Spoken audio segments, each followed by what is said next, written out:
Grace Whitmore's trembling hands held her dying infant as the merciless Texas sun beat down on her crumbling homestead. No milk, no hope, no husband. Murdered by rustlers 3 weeks past.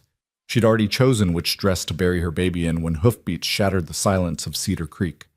A stranger appeared through the dust, leading a milk cow heavy with salvation, but his eyes held secrets darker than the storm clouds gathering on the horizon. This is their story, a tale of desperation, redemption, and love born from ashes. Stay until the end and comment what city you're watching from so I can see how far this story travels across the world. The dust devils danced across the parched earth of Cedar Creek like demons mocking the dead.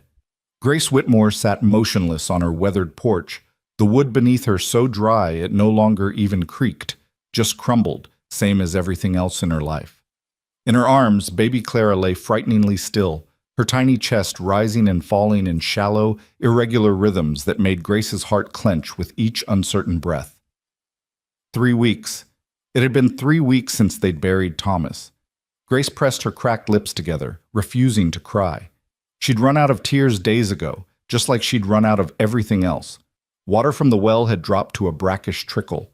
The vegetable garden had withered to brown stalks that snapped like old bones. The chickens had stopped laying, then stopped moving altogether. And her milk, the milk that should have been flowing to keep her daughter alive, had dried up 2 days after the funeral, as if her body knew there was no point in fighting anymore. The late afternoon sun hammered down with the weight of God's judgment, turning the Texas plains into a shimmering hell. Somewhere in the distance, a crow cawed, the only living thing besides Grace and Clara that seemed willing to acknowledge this God-forsaken stretch of land still existed. Grace looked down at her daughter's face, 5 months old. Clara's cheeks, once plump and pink, had hollowed into something that looked like a porcelain doll someone had left out in the rain. Her lips were pale, her skin papery. When she did cry, which was less and less often now, it came out as a weak mewling that broke what remained of Grace's heart into ever smaller pieces. "I'm sorry, baby girl," Grace whispered, her voice rough from disuse and dehydration. "I'm so sorry." She'd tried everything. She'd walked the 3 miles to the Hendersons' place, only to find it abandoned, a crude sign nailed to the door. "Gone to Kansas. God help Texas." She'd attempted to make a thin gruel from the last of the flour, but Clara couldn't keep it down. She'd even, Lord forgive her, tried to feed the baby water mixed with a few drops of whiskey from Thomas's hidden bottle, hoping it might at least help her sleep through the hunger. It hadn't worked. The town of Cedar Creek was 6 miles east, but it might as well have been 600. Grace's horse had been stolen the same night Thomas was killed, along with their 3 cows and the old mule. The rustlers had taken everything of value and left her with nothing but a corpse, a baby, and a drought that showed no sign of breaking. She'd thought about walking to town, carrying Clara, but 6 miles in this heat, without water, with no guarantee anyone there could help anyway? The drought had turned neighbor against neighbor, everyone hoarding what little they had. Grace had heard stories of families abandoning their homesteads in the dead of night, leaving everything behind rather than watch their children starve slowly. Maybe that would be kinder, she thought, then immediately hated herself for it. Mrs. Whitmore was a good woman, they'd say at her funeral, if anyone even found their bodies before the coyotes did. Died trying to save her baby. Tragic thing, that. She wondered if anyone in town even remembered she was out here. Thomas had always been the one to ride in for supplies, to socialize, to make their presence known. Grace had been content to stay on their little homestead, tending her garden and her baby, living the quiet life she'd always dreamed of. Now that dream had curdled into a nightmare she couldn't wake from. Clara stirred in her arms, making a sound like a kitten. Grace tried to rock her, but the movement felt mechanical, hollow. What comfort could she offer when comfort itself had abandoned them? "Once upon a time," Grace heard herself saying, her voice cracking, "there was a little girl who lived in a house made of sunshine." She'd been telling Clara stories since the day she was born. Fairy tales about princesses and happy endings, about good triumphing over evil, about love conquering all. Thomas used to tease her about it. "Baby can't understand a word you're saying," he'd laugh, his eyes crinkling at the corners the way she'd loved. "She will someday," Grace would reply. And when she does, she'll know the world can be beautiful. But the world wasn't beautiful. The world was cruel and savage, and it took away everything you loved and left you with nothing but dust and death. And Grace stopped herself, took a shuddering breath. She wouldn't think like that. Couldn't. The moment she gave up hope entirely was the moment she might as well lay down and let the desert take them both. She looked toward the horizon, where the sun was beginning its slow descent toward evening. The sky had taken on that particular quality of light that happened in late summer, golden and harsh, and somehow both beautiful and terrible at the same time.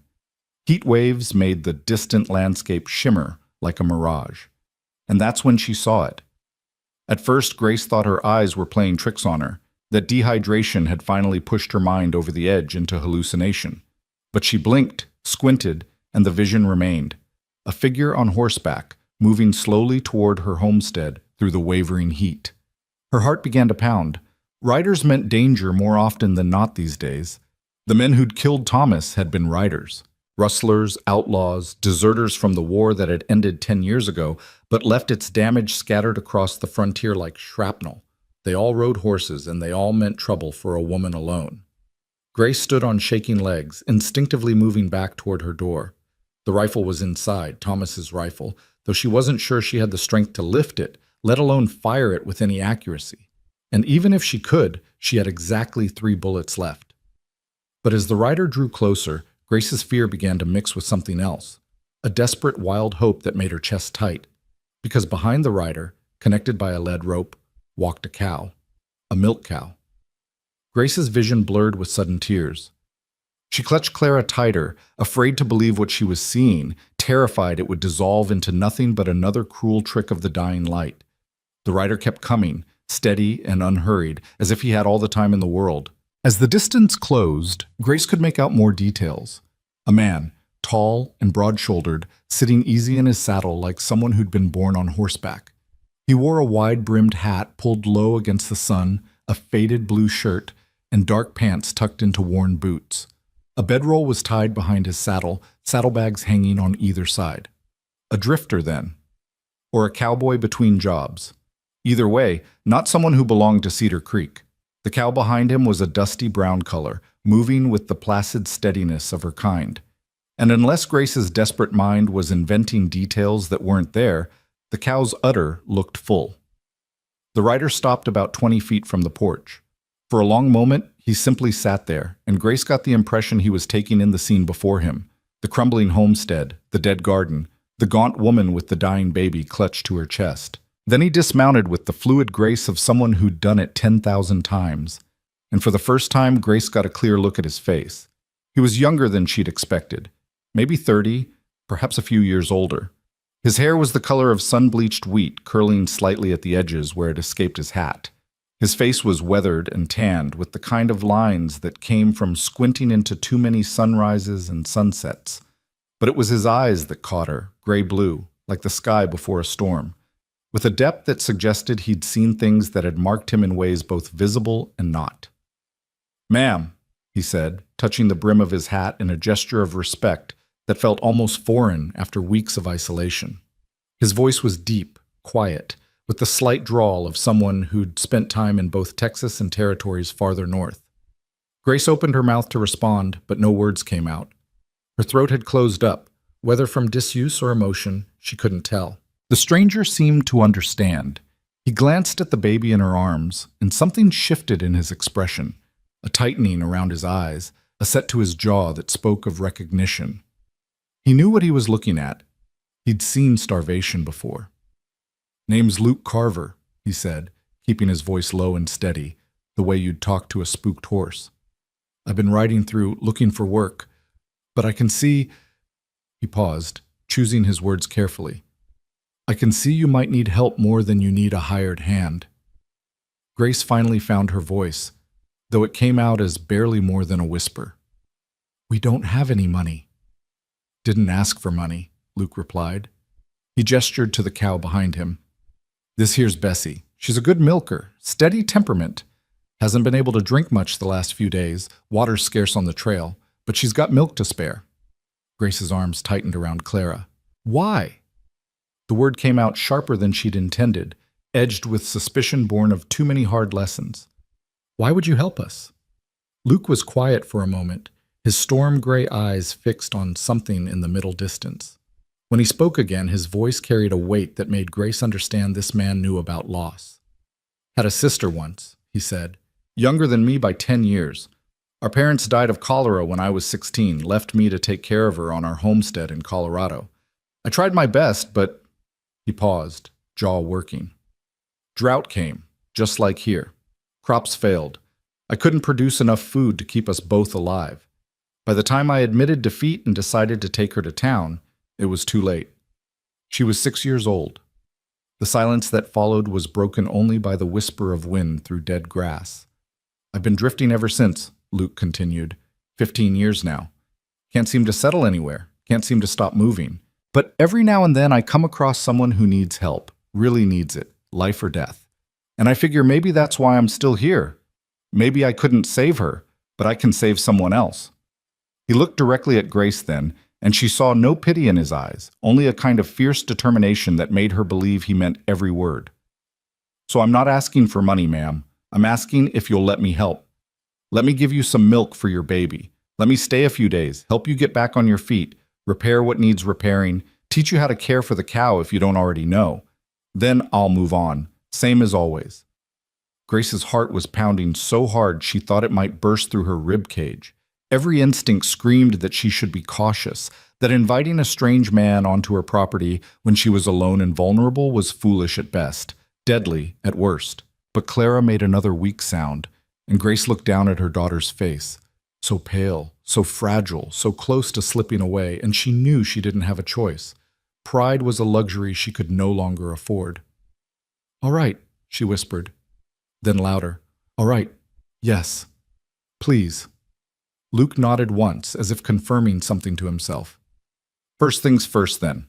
Let's get some milk into that baby." He moved with efficient purpose, tying his horse and the cow to the hitching post that Thomas had built when they'd first arrived at this homestead 4 years ago, back when everything had been new and full of promise. Luke pulled a tin cup from his saddlebag, then approached the cow, speaking to her in low, soothing tones as he positioned the cup and began to milk her. Grace watched, transfixed. The sound of milk hitting the bottom of the tin cup was like music, liquid and rich and real.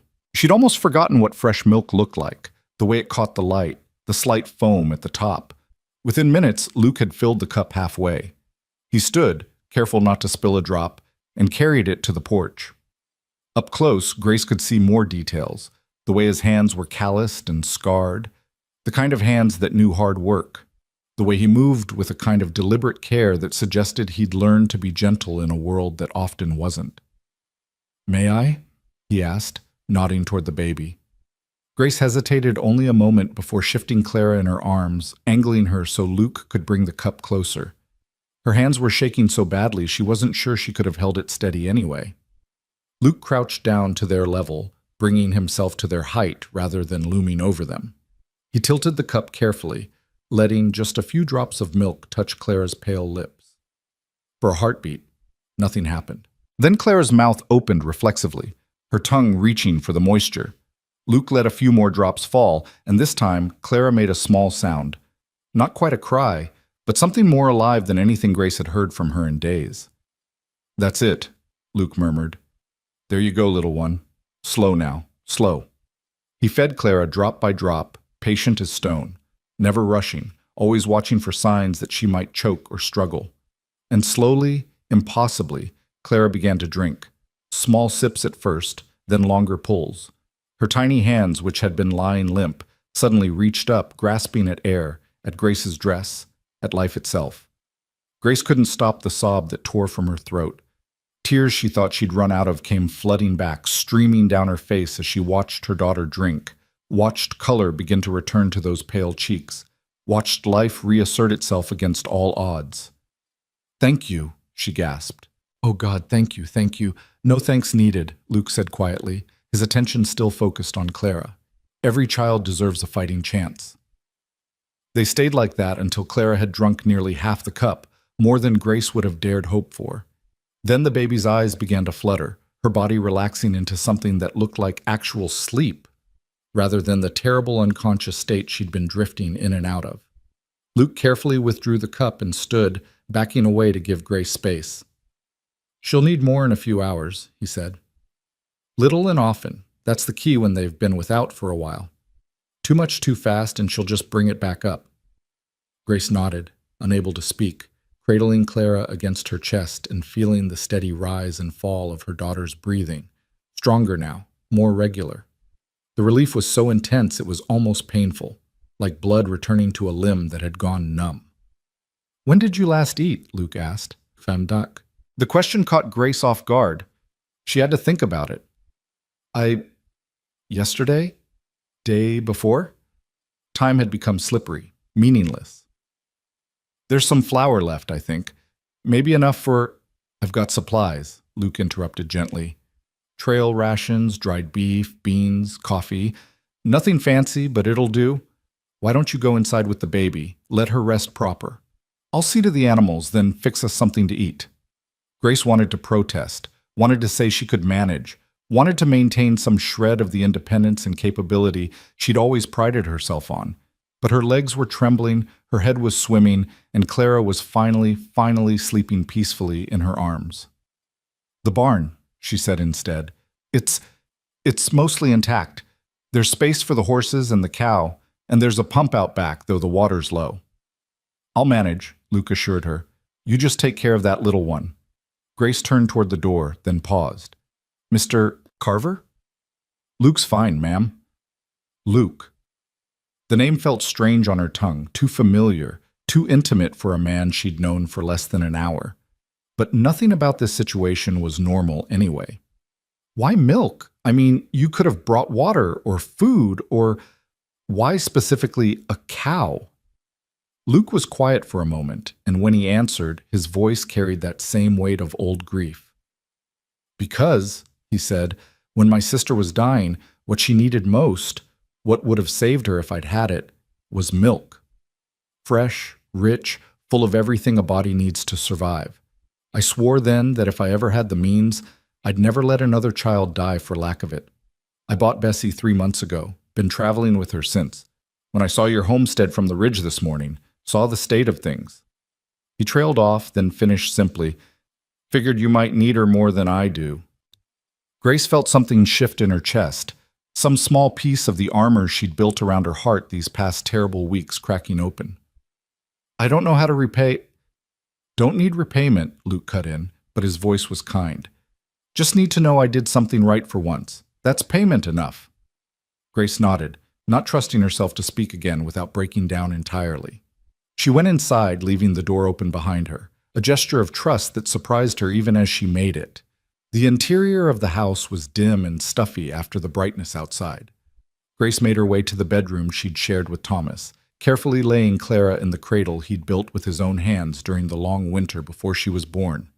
The baby stirred but didn't wake, and Grace stood there for a long moment, just watching her daughter breathe. She was still standing there when she heard sounds from outside. The clop of hooves as Luke led the animals to the barn, the creak of leather and jingle of tack being removed, the low murmur of his voice as he spoke to Bessie and his horse. Normal sounds. Sounds of life continuing, of work being done, of the world turning as it should. Sounds she'd thought she might never hear again. Grace moved to the window, peering out through the dusty glass. She could see Luke moving between the barn and the pump, hauling water for the animals with the kind of practiced efficiency that came from years of hard labor. His movements were economical, nothing wasted, nothing hurried. He'd taken off his hat, and his wheat-colored hair caught the late afternoon light. Thomas had been dark-haired with brown eyes that sparkled when he laughed. He'd been shorter, stockier, with a loud voice and an easy manner that drew people to him. Luke was his opposite in almost every way, tall, lean, quiet, with eyes that suggested storm clouds and deep waters. Grace felt a sudden, unexpected pang of guilt. What would Thomas think of her, accepting help from a strange man, letting him stay on their property, trusting him so quickly? Thomas had always been protective, sometimes too much so. He wouldn't have liked this situation at all. But Thomas was dead, killed by men he'd tried to negotiate with, men who'd taken everything and left Grace alone to face impossible choices. And Luke Carver, whatever else he might be, had just saved Clara's life. That had to count for something. Grace forced herself to move, to do something productive, rather than stand at the window watching a stranger work. The house was a disaster. She could see that now with fresh eyes, as if Luke's arrival had somehow given her back the ability to notice her surroundings. Dust covered everything. Dishes sat unwashed in the basin. The floor was gritty with tracked-in dirt. Her dress, the same one she'd been wearing for at least 4 days, was stained and wrinkled. She set about tidying with what little energy she had left, gathering the dishes, sweeping the floor, trying to restore some semblance of order to the chaos her life had become. It felt good to move, to have purpose again beyond simply surviving one more hour. By the time Luke knocked on the doorframe, respectful, not presuming to just enter, Grace had managed to make the main room look almost presentable. Clara was still sleeping peacefully, and Grace herself had changed into a cleaner dress, though she'd long since given up on the niceties of propriety. Her hair was pulled back in a simple braid, and she'd washed her face and hands with some of the precious water from the kitchen pitcher. "Don't mean to intrude," Luke said from the doorway, "but I've got some beans cooked if you're hungry." Grace realized suddenly that she was ravenous. "I'll come out," she said. "Let me just check on Clara." The baby was still sleeping, her chest rising and falling with blessed regularity. Grace whispered a prayer of thanks, then joined Luke on the porch. He'd set up a small camp setup just off to the side. A fire ring with rocks pulled from somewhere, a cooking pot suspended over flames, 2 tin plates and cups waiting on a flat rock. The smell of cooking beans and coffee hit Grace like a physical force, making her stomach clench with sudden, desperate hunger. "Sit," Luke said, gesturing to a relatively stable section of the porch. "I'll bring you a plate." Grace wanted to argue, wanted to serve herself, wanted to maintain some shred of her role as the woman of the house. But her legs were shaking again, so she sat. Luke filled a plate with beans, added a piece of dried beef, and brought it to her along with a cup of coffee, so strong she could almost smell the caffeine. Their fingers brushed as he handed over the plate, and Grace was startled by how warm his hands were. "Thank you," she murmured. Luke just nodded and went to get his own plate. They ate in silence for several minutes, Grace shoveling food into her mouth with an urgency that probably looked undignified, but she was beyond caring. The beans were simple, nothing fancy, but they were hot and filling and real. "This is good," she said finally, breaking the silence. "Really good." Luke gave a slight smile. "Cowboy beans. Learn to make them decent or starve on the trail. Not much middle ground." "How long have you been drifting?" Grace asked, surprising herself with the question. 15 years, like I said, since I was 16. Luke stared into his coffee cup. Colorado, New Mexico, Texas, Arizona, Kansas, Nebraska. I've worked ranches all over. Never more than a few months in one place. Something always pulls me on. That must be lonely. Sometimes, he admitted. Other times it's a relief. No attachments means no one to lose. Grace thought about that. But also no one to share anything with. True enough. Luke looked at her then, really looked at her, and Grace felt exposed under that storm-gray gaze. "What about you? How'd you end up out here?" Grace set down her empty plate. She'd cleaned it faster than she'd thought possible. "Thomas and I came out 4 years ago. We were from Missouri originally, but he wanted land of his own, wanted to build something that was ours. This place was available, cheap because of the drought cycles, but Thomas said we could make it work. And we did, for a while. We had a garden, some chickens, 3 cows, made enough to get by. Then," she swallowed hard. 3 weeks ago, rustlers came. Thomas went out to talk to them, tried to negotiate. They shot him, took the animals, left me with Clara and nothing else. "I'm sorry," Luke said quietly, and the way he said it made Grace believe he truly meant it. The drought got worse after that, like God decided we hadn't suffered enough already. Grace laughed, but it was a bitter sound. "My milk dried up, the garden died. I didn't know what to do." "You survived," Luke said firmly. "That's what you did. You kept yourself and your daughter alive until help could arrive. That takes strength most people don't have." Grace felt tears threatening again. "I was about to give up. Today. If you hadn't come—" "But I did come," Luke interrupted gently. "And tomorrow's a new day. Sometimes that's all we need. One more day, one more chance. They sat in companionable silence as the sun continued its descent, painting the sky in shades of orange and pink that seemed too beautiful for such a harsh landscape. Grace felt something she hadn't felt in weeks. Not quite hope, not yet, but maybe the possibility of hope. The shadow of hope. "Your husband," Luke said after a while. "Where is he buried?" Grace gestured toward a spot about 100 yards from the house, where a simple wooden cross marked the grave she'd dug by herself, crying with every shovelful of earth. "There. I did the best I could." Luke nodded. "I'll pay my respects tomorrow, if that's all right with you." "You don't have to." "I know, but I'd like to." Grace didn't know what to say to that, so she said nothing. Inside the house, Clara began to whimper, a sound that would have terrified Grace an hour ago but now seemed merely normal, the healthy fussing of a baby waking up hungry. "That's my cue," she said, standing. "I'll get more milk ready," Luke offered. They fell into a rhythm then, one that felt both strange and natural. Luke milked Bessie again while Grace changed Clara's diaper and rocked her. Then they met back on the porch, and Luke patiently fed the baby more milk, a little at a time, while Grace watched with her heart in her throat. Clara drank more this time, her small hands grasping at the cup with more strength.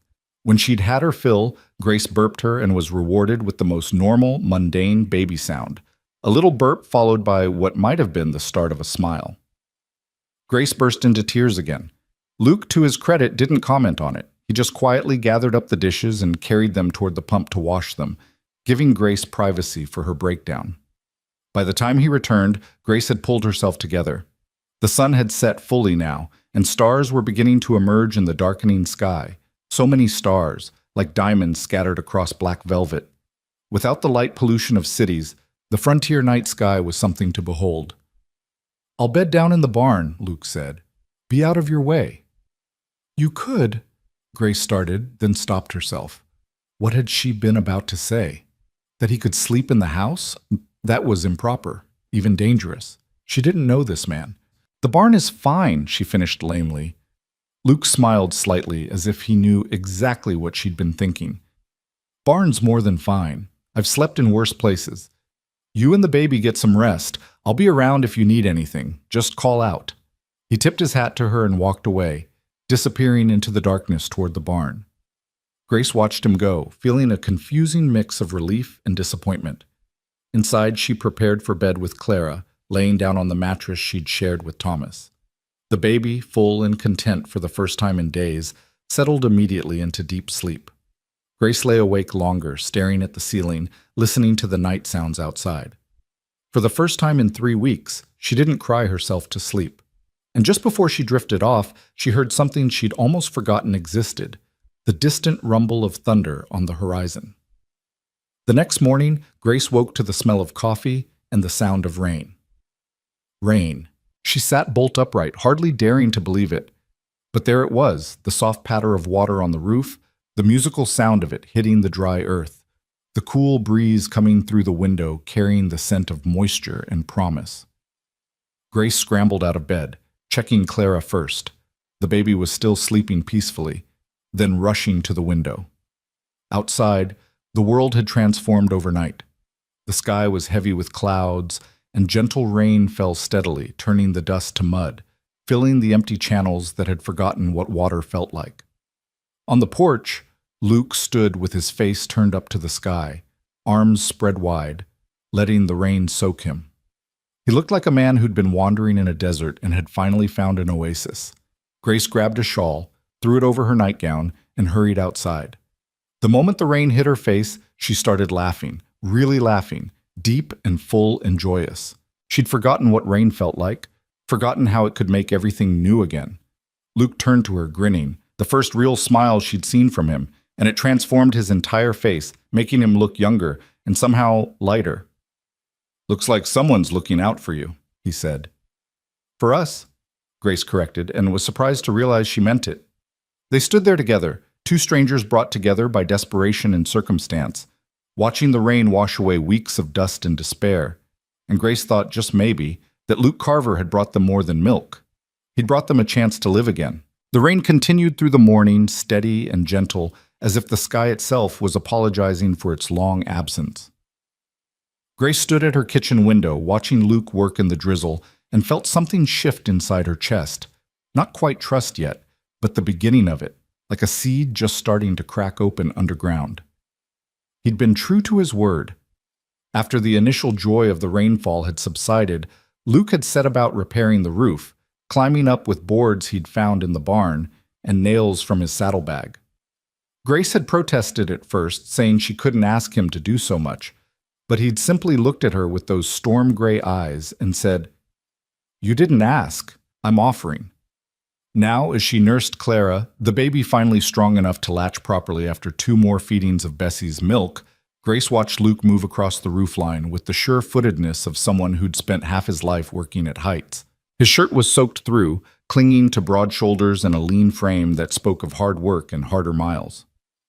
"You're staring, Grace," she muttered to herself, turning away from the window with a flush of embarrassment that she was grateful no one could see. It had been so long since she'd had another adult in her space, she'd forgotten how to act around people. Thomas had been gone nearly a month now, but it felt like longer, like she'd lived several lifetimes in those weeks of isolation and desperation. The woman who'd waved goodbye to her husband that morning, never imagining it would be the last time, felt like a stranger now. That Grace had been softer, more naive, still believing the world would be fair if you just worked hard enough. This Grace knew better. Clara finished nursing and Grace burped her gently, marveling at how much stronger her daughter felt already. The baby's eyes were brighter, her skin had color again, and when she looked up at Grace, there was recognition there, awareness that had been fading just yesterday. "We're going to be all right, sweet girl," Grace whispered against Clara's soft hair. "Somehow, we're going to be all right." A knock at the door made her jump. Luke stood on the threshold, dripping wet, his hat in his hands. "Roof's patched," he said. "Won't hold forever, but it'll keep the rain out for now. I noticed the chicken coop's still standing. Figured we might try to get a few hens from town if you're interested. And the garden plot, once this rain soaks in good, we could try replanting. It's late in the season, but with proper water you might get some late summer vegetables." Grace stared at him, overwhelmed by his casual planning for a future she'd stopped believing in. "You're talking like you're staying." Luke shifted his weight, suddenly looking uncomfortable. "Just for a few days, like I said. But a few days is enough time to set things right, get you started on the road back to—" "Why?" The question burst out of Grace before she could stop it. "Why are you really doing this? People don't just— Nobody does this. Not without wanting something." For a long moment, Luke was silent, and Grace worried she'd offended him, driven away the only help she had. But then he stepped inside, just over the threshold, careful not to drip on her floor. And when he spoke, his voice carried that weight of old pain she'd heard the day before. "You want the truth, son?" he asked. "Please." Luke looked down at his hands, turning his hat over and over. "When my sister died, I didn't just lose her. I lost myself. Everything I thought I was, a good brother, a protector, someone who could keep the people he loved safe, all of it died with her. I buried her in a plot outside Denver, and then I just started walking, got on a horse, and never stopped moving." He looked up at Grace then, and she saw something raw in his eyes. "For 15 years, I've been trying to outrun it. The guilt, the failure, the image of her face when she was crying from hunger, and I had nothing to give her. I've worked 100 ranches, helped 100 people with small things, but it never felt like enough. It never made up for the one person I couldn't save." Grace felt her throat tighten. "Luke, yesterday, when I saw you on that porch holding your baby, I saw my sister. I saw myself 15 years ago, desperate and failing and watching someone I loved slip away. And I thought, here it is. Here's a chance to do what I couldn't do then, to be what I wasn't then." He paused, his jaw working. "Maybe it won't change anything. Maybe I'll still be the man who let his sister die. But at least I'll be the man who saved someone else's daughter. That's got to count for something." The silence that followed was heavy with understanding. Grace walked closer to him, Clara in her arms, and when she spoke, her voice was gentle. "Your sister's death wasn't your fault. You were 16 years old, alone, in a drought. You did everything you could. Wasn't enough. It never feels like enough when someone we love dies, Grace said softly. Thomas went out to talk to those rustlers because he thought he could negotiate, thought his words and his decency would appeal to whatever humanity they had left. I begged him not to go. I had a bad feeling, but he kissed my forehead and said, "Grace, we can't live in fear." And he walked out that door. She swallowed hard. For days after, I tortured myself. If I'd begged harder, if I'd hidden his boots, if I'd created some crisis that kept him inside, he'd still be alive. The guilt almost killed me. Luke looked at her, really looked at her, and Grace saw recognition in his eyes. "But you're still here." "Because of her," Grace said, glancing down at Clara. "Because someone had to be. Because giving up would have meant Thomas died for nothing, and I couldn't let that be the end of the story." "That's brave," Luke said quietly. Grace laughed, but it wasn't a happy sound. "It's not brave. It's just the only choice that didn't end with 2 more graves next to his." They stood there, 2 wounded people finding unexpected common ground, until Clara made a small noise and broke the spell. Luke stepped back, putting his hat on. "I should see to the animals," he said. "But Grace, thank you for sharing that. Sometimes it helps, knowing someone else understands." "Same," Grace replied. "And Luke? You're not the man who let his sister die. You're the man who spent 15 years trying to make sure no one else's sister dies the same way. That counts for a lot more than you think." Something shifted in Luke's expression. Not quite a smile, but a softening around the eyes that suggested her words had reached something deep inside him.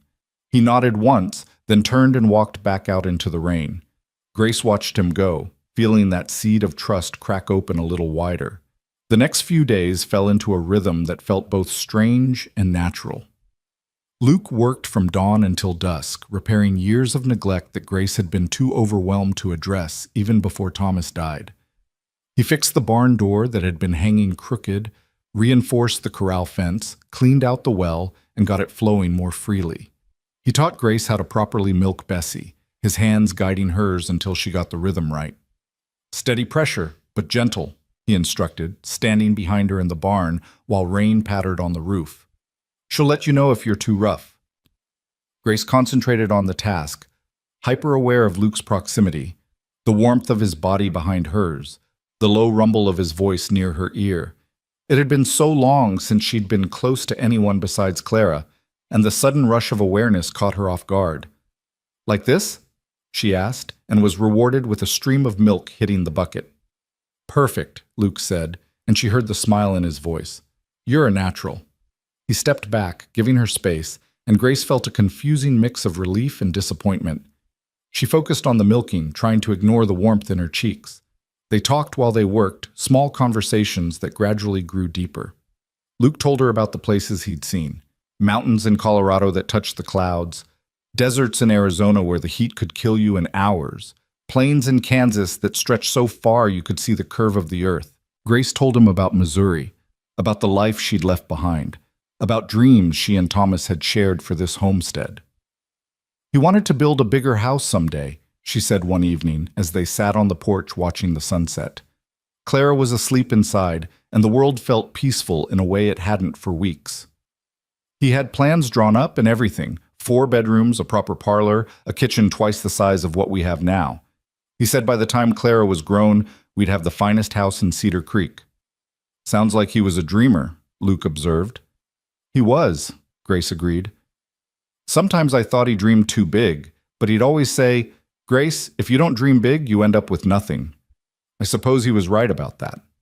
Luke was quiet for a moment. "You'll build that house someday. Maybe not exactly like he planned, but you'll build something good here. I can see it." "How can you see that when I can't even see past next week?" "Because I've watched you these past few days," Luke said simply. "You're stronger than you think. You survive things that would have broken most people. Once you get back on your feet, there'll be no stopping you." Grace wanted to believe him, but doubt was a hard habit to break. "And what about you? Where will you go when you leave?" The question hung in the air between them. Luke stared out at the horizon, where the sun was painting the sky in shades of gold and crimson. "Don't know," he admitted. "Wherever the road takes me, I suppose. There's always work somewhere, Always someone who needs help. Don't you ever want to stop? To settle down somewhere? Luke's expression became unreadable. Wanting and being able are two different things. I've forgotten how to stay in one place. Wouldn't know what to do with myself. Grace thought about that. Seems lonely. Sometimes, Luke agreed. But sometimes lonely is safer than the alternative. Before Grace could ask what he meant by that, Clara's cry came from inside the house. Grace rose to tend to her daughter, but she couldn't shake the feeling that Luke had just revealed something important, a glimpse into the walls he'd built around himself, walls that maybe weren't so different from her own. On the fourth day after Luke's arrival, the rain finally stopped. The world emerged wet and renewed, the air smelling of damp earth and possibility. The garden plot had turned from dust to mud, and Luke declared it ready for replanting. "We'll need seeds from town," he said over breakfast, a meal that had become a comfortable routine, the two of them eating together while Clara played on a blanket nearby. "I can ride in this afternoon, pick up what we need." Grace hesitated. She hadn't been to Cedar Creek since before Thomas died, hadn't faced the questions and pity she knew would be waiting there. But she also knew Luke shouldn't go alone. People would be suspicious of a stranger buying supplies, especially supplies meant for a widow's homestead. "I should come with you," she said finally. "They know me in town. It'll be easier." Luke looked uncertain. "It's 6 miles there and back. You up for that?" Grace lifted her chin. "I'm stronger than I was 4 days ago, thanks to you. And Clara will be fine. She can ride with me. It's time I showed my face anyway. Let people know we're still here." So that afternoon found them on the road to Cedar Creek, Grace riding Thomas's horse, the one animal the rustlers hadn't taken because it had been lame at the time, with Clara secured in a sling against her chest. Luke rode beside her on his own mount, leading Bessie on a rope behind them. The landscape had transformed with the rain. Green shoots were already pushing up through the earth, and the creeks they crossed actually had water flowing in them. It felt like the land itself was waking up from a long nightmare. "It's beautiful," Grace said, looking around with wonder. "I'd forgotten it could be this beautiful." Luke smiled. "Nature has a way of bouncing back. Give it half a chance and it'll surprise you every time." They rode in companionable silence for a while, the steady clip-clop of hooves and the jingle of tack, the only sounds. Grace found herself sneaking glances at Luke, studying his profile against the afternoon sky. He sat a horse like he'd been born to it, easy and natural, moving with the animal rather than against it. "You're staring again," Luke said without looking at her, and Grace could hear the amusement in his voice. She felt her cheeks heat. "I was just thinking." "About?" "About how strange it is that a week ago I'd never met you, and now I can't imagine the last few days without you here." Luke did look at her then, and something passed between them, something Grace wasn't quite ready to name, but could feel all the same, warm and unsettling in her chest. "Life's strange that way sometimes," he said softly. "People come into your life exactly when you need them, and then leave when you need them to stay." Grace hadn't meant to say it, but the words came out anyway, tinged with a fear she hadn't acknowledged until this moment, the fear that Luke would disappear as suddenly as he'd arrived, leaving her alone again. Luke's expression became serious. "Grace, I know," she interrupted quickly. "You're a drifter. You don't stay places. I'm not trying to... I just meant..." She trailed off, not sure what she meant exactly. "I said a few days," Luke said quietly. "And it's been 4. I should probably move on soon. Let you get back to your life." The words hit Grace harder than they should have. She told herself it was just fear of being alone again, just gratitude for his help, just the natural anxiety of losing a source of support. But deep down, she knew it was more than that. She'd started to care about Luke Carver. Not just appreciate him or rely on him, but actually care. About his stories, his pain, his rare smiles, the way he was gentle with Clara, the sound of his voice in the morning saying, "Coffee's ready." And that terrified her, because Thomas had only been gone a month, and what kind of woman developed feelings for another man so soon? What did that say about her marriage, about everything she thought she knew about herself? "Right," she said, keeping her voice carefully neutral. "Of course. You've already stayed longer than you planned." They rode the rest of the way to Cedar Creek in silence, the easy companionship of earlier replaced by an awkwardness that made Grace want to scream. Cedar Creek wasn't much to look at. A single main street with a general store, a saloon, a church, a blacksmith, and a scattering of houses that made up the residential area. But it was civilization, and after weeks of isolation, Grace felt almost overwhelmed by the sight of other people going about their daily lives. The moment they rode into town, heads turned. Grace could feel the stares, hear the whispers starting. "That's the Whitmore widow," someone said. "Heard her husband was killed by rustlers." "Who's that with her?" "Stranger, by the look of him." Grace kept her head high, refusing to show how much the attention bothered her. Luke rode close beside her, his presence both comforting and likely fueling even more speculation. They stopped at the general store, and Grace was grateful when Luke helped her down from the horse with a steady hand and no judgment in his eyes. Clara was awake and looking around curiously, and Grace adjusted the sling to make sure her daughter was comfortable. Inside the store, Martha Henderson, the owner's wife and the town's primary source of gossip, greeted them with wide eyes and poorly concealed curiosity. "Grace Whitmore. We'd heard. Well, we weren't sure." Martha's eyes darted to Luke, then back to Grace. "How are you, dear? And the baby?" "We're well, thank you," Grace said firmly. "The rain helped considerably. We're here to buy seeds for replanting." Martha's gaze lingered on Luke. "And this is—" "Luke Carver," Luke said, tipping his hat politely. "I've been helping Mrs. Whitmore get her homestead back in order after her loss." The way he said it was perfectly respectful, perfectly innocent, but Grace could see the calculations happening behind Martha's eyes. By tomorrow, the whole town would know that Grace Whitmore had a man staying at her place, and the speculation would be running wild. Part of Grace wanted to explain, to justify, to make sure everyone understood it was all perfectly proper. But another part, a newer, harder part that had been forged in the crucible of the past month, simply didn't care what Martha Henderson or anyone else thought. "We'll need vegetable seeds," Grace said coolly. "Beans, squash, tomatoes if you have them. And some chicken feed. We're hoping to get a few hens started." Martha pulled herself together and began gathering supplies, though her eyes kept drifting back to Luke with undisguised interest. Grace had to admit, objectively, that Luke was the kind of man who drew attention. Tall, handsome in a weathered way, with those unusual gray-blue eyes and that quiet intensity. While Martha wrapped their purchases, the door opened and Reverend Morrison entered, his face lighting up when he saw Grace. "Grace, my dear," he hurried over, taking her free hand in both of his. "We've been so worried about you. When you didn't come to town after Thomas's funeral, we feared the worst." Grace felt a pang of guilt. The Reverend had been kind to her, had buried Thomas with dignity despite the rushed, poorly attended service. "I'm sorry, Reverend. I should have let someone know we were all right. It's been difficult." Of course. The Reverend's eyes, like everyone else's, moved to Luke. "And you've had help, I see." Grace introduced them, watching as the two men shook hands.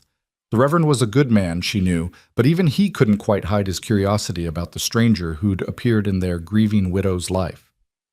"Mr. Carver has been extraordinarily kind," Grace said, hearing the defensive edge in her own voice. "He's helped repair the homestead and taught me how to care for the milk cow he generously provided. Without his assistance, Claire and I wouldn't have survived." The Reverend's expression softened with genuine concern. "Things were that dire?" Grace nodded, suddenly fighting tears. "Very nearly. But the Lord provided, as you always say." "He did indeed," the Reverend agreed, looking at Luke with new respect. "Then we're all grateful for Mr. Carver's timely arrival. Will you be staying in Cedar Creek long, sir?" "Just passing through," Luke said, and Grace felt something twist in her chest at the words. "But I wanted to make sure Mrs. Whitmore and her daughter were stable before moving on." They completed their purchases and left the store, Grace acutely aware of the eyes following them. On the street, they nearly ran into Sheriff Daniels, a gruff man in his 50s who'd been investigating Thomas's murder with little success. "Mrs. Whitmore," he greeted her, tipping his hat. His eyes narrowed when they landed on Luke. "Everything all right here?" "Everything's fine, Sheriff," Grace assured him. "This is Luke Carver. He's been helping me with the homestead." The sheriff looked Luke up and down with the practiced eye of someone who'd spent years judging men's characters. "You wouldn't happen to know anything about the rustlers who killed Thomas Whitmore, would you?" Luke met his gaze steadily. No, sir. I only arrived in the area 4 days ago, and I've been at Mrs. Whitmore's homestead the entire time. But if I hear anything in my travels, I'll be sure to let you know. The sheriff grunted, apparently satisfied. See that you do. Thomas was a good man. Deserves justice. They parted ways, and Grace let out a breath she hadn't known she was holding. I'm sorry about that. The sheriff is just doing his job, Luke finished. No offense taken. He'd be a poor lawman if he didn't question strangers. They loaded their purchases onto the horses and prepared to leave, but before they could mount up, a woman's voice called out from across the street. Grace! Grace Whitmore! Grace turned to see Sarah Chen hurrying toward them, her face flushed with either exertion or emotion. Sarah and her husband owned the ranch bordering Grace's property to the north, and Sarah had been one of the few people who'd visited after Thomas's death, bringing food and offering condolences. Sarah, Grace greeted her warmly. How are you? Never mind me. How are you? We've been so worried. Sarah's eyes took in Grace's improved appearance, Clara's healthy glow, and Luke's presence with obvious curiosity, but Grace was relieved to note no judgment. You look better than when I last saw you. I am better, Grace confirmed. Sarah, this is Luke Carver. Luke, Sarah Chen. She and her husband David run the ranch north of mine. Sarah shook Luke's hand with the firm grip of a woman who worked as hard as any man. Pleased to meet you. Are you the reason Grace looks like she's rejoined the living? Luke smiled slightly. I just helped out a bit. Mrs. Whitmore did the hard part. Sarah looked between them, and something calculating but not unkind crossed her face. Well, whatever you did, thank you. We wanted to help more, but our own situation has been touch and go with the drought. Now that the rains come, though, things might turn around. She turned to Grace. Listen, David and I were talking, and we'd like you to come for dinner tomorrow night. Both of you, she added, nodding to Luke. It's time we all started acting like neighbors again instead of hermits hiding in our separate corners. Grace opened her mouth to decline. Social occasions felt beyond her still, but Sarah held up a hand. I won't take no for an answer. 6 o'clock. Bring the baby. We'll make it an early night. Nothing fancy. But Grace, you need friends right now, and we need to remember there are still good people in the world. Her eyes moved to Luke. Present company included. Before Grace could protest further, Sarah had squeezed her hand, nodded to Luke, and hurried off, leaving them standing in the street with an invitation neither had expected. You don't have to come, Grace said quickly as they mounted their horses. She just assumed, I'd like to, Luke interrupted, if you want me there. Grace looked at him, this man who'd become so important to her so quickly, and felt that flutter in her chest again. I do, she admitted. Want you there, I mean.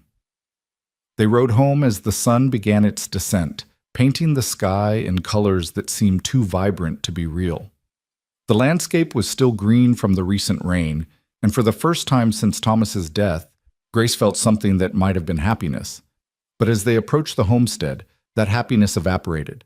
A horse was tied to the hitching post, not one Grace recognized, and sitting on her porch as if he had every right to be there, was a man she'd hoped never to see again. Jack Thornton stood as they rode up, a smile on his face that didn't reach his cold eyes.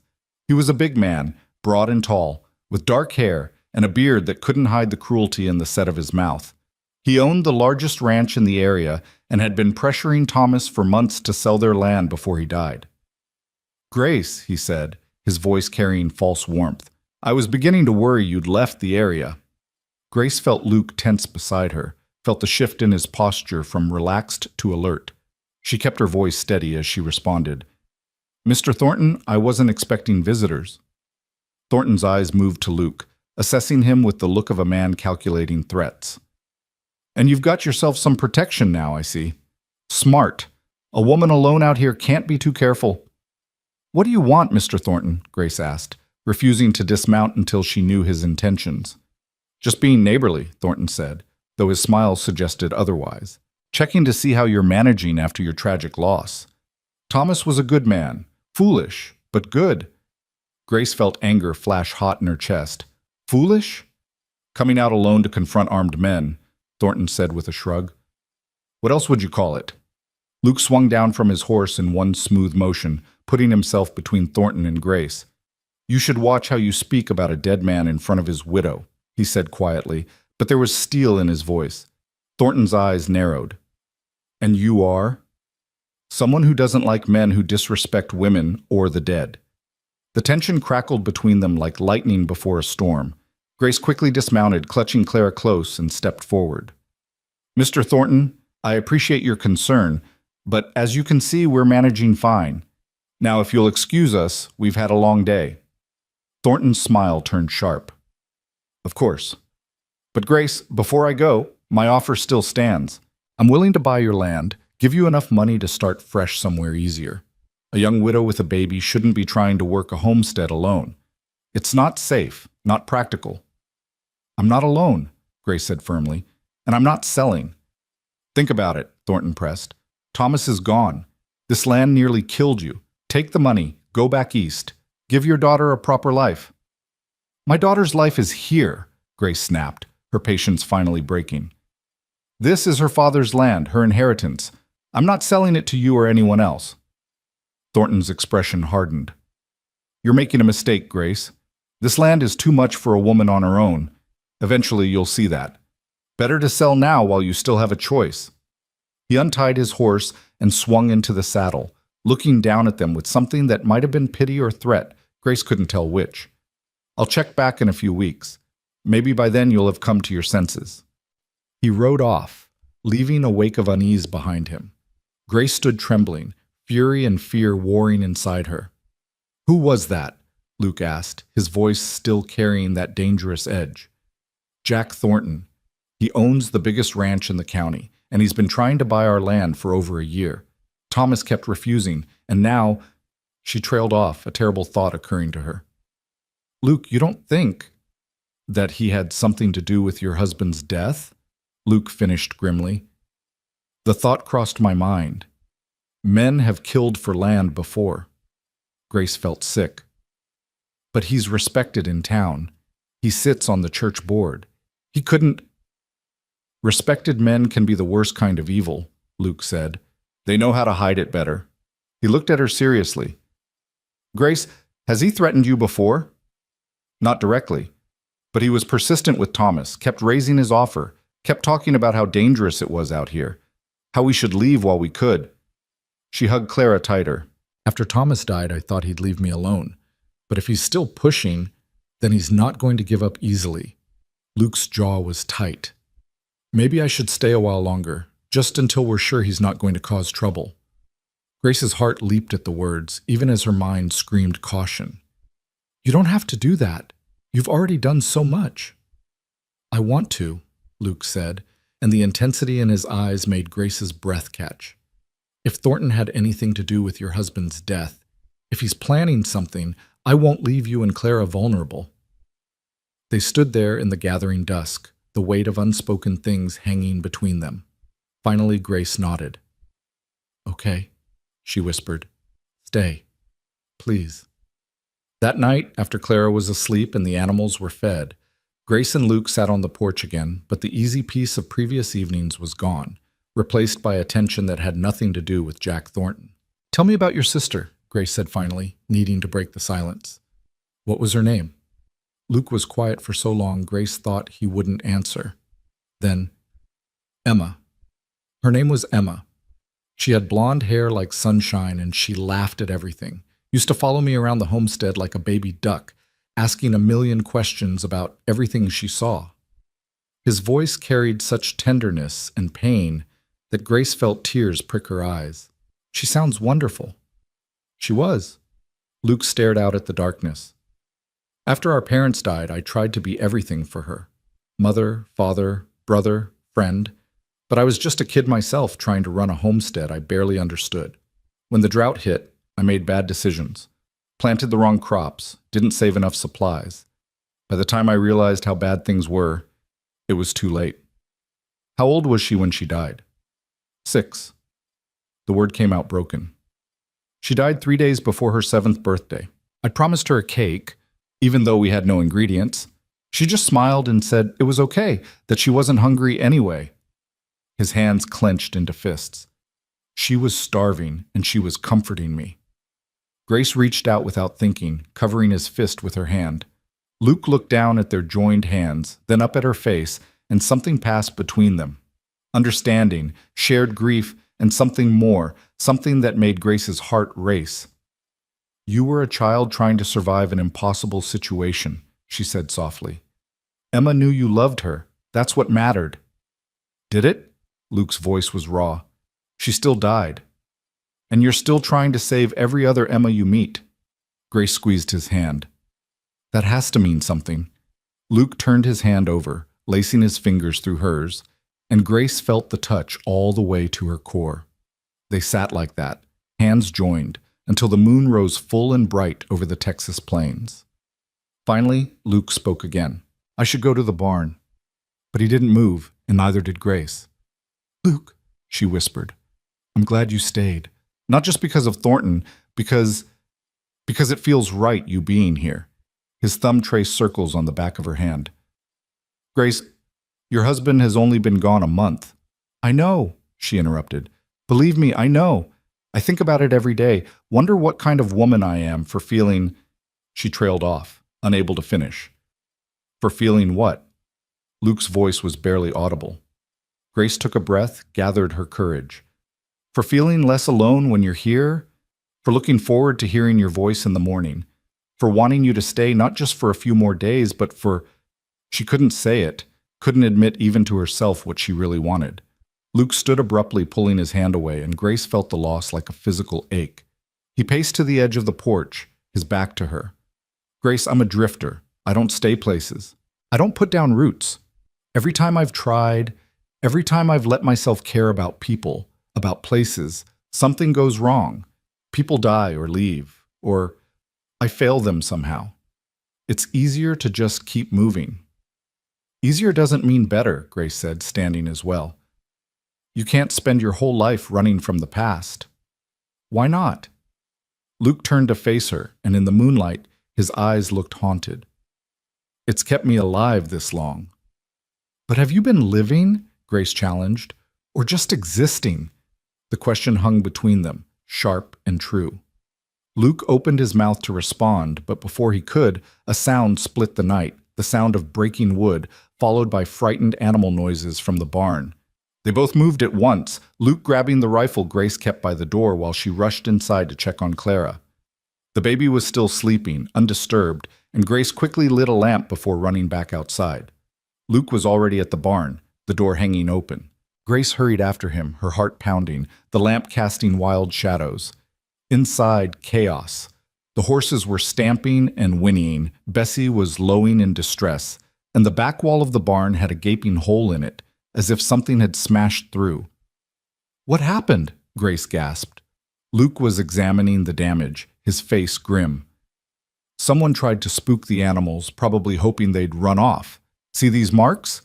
Someone took an axe to the wall, then made noise to scare them." Grace felt cold fear wash over her. "Thornton." "Can't prove it," Luke said, "but the timing is suspicious." He turned to her and his expression was fierce. "Grace, this is serious. If he's willing to sabotage your property, he might escalate. You and Clara aren't safe here alone." "I know," Grace whispered, looking at the destruction around them. "I know." Luke set down the rifle and walked to her, taking her by the shoulders. "Then let me stay. Let me help you. Not just for a few days. Let me stay until we know you're safe, until we know Thornton has backed off or been dealt with." Grace looked up at him, this man who'd ridden into her life like salvation, and felt something click into place in her chest. "What if I want you to stay longer than that?" The words hung in the air between them, full of promise and danger and possibility. Luke's hands tightened on her shoulders, his eyes searching her face. "Grace, I'm not asking for promises," she said quickly. "I'm not asking you to be anything other than who you are. But Luke, you make me feel alive again. You make me remember there's more to life than just surviving, and maybe that makes me a terrible person. Maybe it's too soon. Maybe I'm wrong, but I don't want you to leave." For a long moment, Luke just stared at her, conflict clear in his face. Then slowly, he raised one hand to her cheek, his touch gentle despite his calloused palm. "You're not wrong," he said softly, and you're not a terrible person. You're Grace Whitmore, the strongest, bravest woman I've ever met. And if I stay, if I let myself care about you and Clara the way I'm already starting to, I don't know if I'll be able to leave when the time comes." "Then don't," Grace whispered. "Don't leave. Stay and help me build something here. Stay and let yourself have a home again." The moment stretched between them, full of possibility and fear, and the beginnings of something neither of them had expected to find. Then Luke leaned down, and Grace rose up on her toes, and their lips met in a kiss that tasted like rain and hope and second chances. When they finally pulled apart, both breathing hard, Luke rested his forehead against hers. "I'll stay," he murmured. "For now. For as long as you need me." Grace smiled against his shoulder. "Good, because I think I'm going to need you for a very long time." They stood there in the barn, surrounded by the gentle sounds of animals settling back to sleep, and let themselves believe just for a moment that maybe happy endings were possible after all, even for broken people on the edge of nowhere. The morning after the barn incident dawned bright and clear, but the sunshine couldn't quite dispel the shadow that had fallen over the homestead. Grace woke to find Luke already up, hammering boards over the hole in the barn wall while Bessie grazed peacefully nearby, seemingly unbothered by the previous night's disturbance. She stood at the kitchen window with Clara on her hip, watching him work, and touched her fingers to her lips, still feeling the ghost of that kiss. In the clear light of day, she should have felt guilty, should have been drowning in shame for kissing another man so soon after Thomas's death. But all she felt was a warmth that spread through her chest every time Luke looked up and caught her watching. "Your mama's in trouble, sweet girl," Grace murmured to Clara, who babbled happily in response. "She's falling for a cowboy who doesn't know how to stay in one place." But even as she said it, Grace couldn't bring herself to regret it. Luke made her feel things she'd thought died with Thomas. Hope, desire, the bone-deep certainty that maybe, just maybe, life could be good again. She was still watching when Luke finished his repairs and walked toward the house, his shirt already damp with sweat despite the early hour. He paused at the water pump, working the handle until cold water gushed out, then ducked his head under the stream. When he straightened, pushing wet hair back from his face, Grace felt her breath catch. Lord help her, but the man was beautiful in a rough, weathered way that made her pulse quicken. Luke caught her watching through the window and smiled, a real smile that crinkled the corners of his eyes and made him look years younger. Grace felt her cheeks heat but couldn't look away. He came inside, still drying his face with his bandana. "Morning, coffee's on the stove." "You've already done more work this morning than I do in a full day," Grace said, pouring them both cups. Their fingers brushed as she handed him his, and the touch sent electricity up her arm. "Couldn't sleep much," Luke admitted. "Kept thinking about last night. The barn, I mean," he added quickly, though the color rising in his own cheeks suggested the barn wasn't the only thing he'd been thinking about. Grace busied herself with preparing breakfast, trying to ignore the charged atmosphere between them. "What do we do about Thornton?" "Short term? We're careful. We don't leave the homestead unguarded. I'll sleep in the house from now on," Luke said, then paused. "In the main room, on the floor, proper-like." "Luke, you don't have to Yes, I do." His voice was firm. "If Thornton or his men come back, I need to be close enough to respond fast. And Grace, people in town are already talking. We both know it. I won't give them more ammunition by doing anything that could damage your reputation." Grace wanted to argue that she didn't care what people thought, but that wasn't entirely true, not for her own sake, but for Clara's. Her daughter would grow up in this community, and the things people said about Grace would follow Clara for years. "All right," she agreed, "but you're not sleeping on the floor. We have Thomas's old bedroll. It's in the chest in the bedroom." They fell into the rhythm of breakfast, but the ease of previous mornings had been replaced by an awareness that made every accidental touch feel significant. Grace burned the eggs twice before finally getting them right, too distracted by Luke's presence to focus properly. "You nervous about tonight?" Luke asked as they ate. "The dinner at the Chen's?" Grace had almost forgotten about Sarah's invitation. "A little. I haven't been social since it happened. I don't know how to make small talk anymore. Don't know how to pretend everything's normal when it's not." "Then don't pretend," Luke said simply. "The Chens seem like good people, real people. They'll understand." "What about you? Are you nervous?" Luke considered the question, more curious than nervous.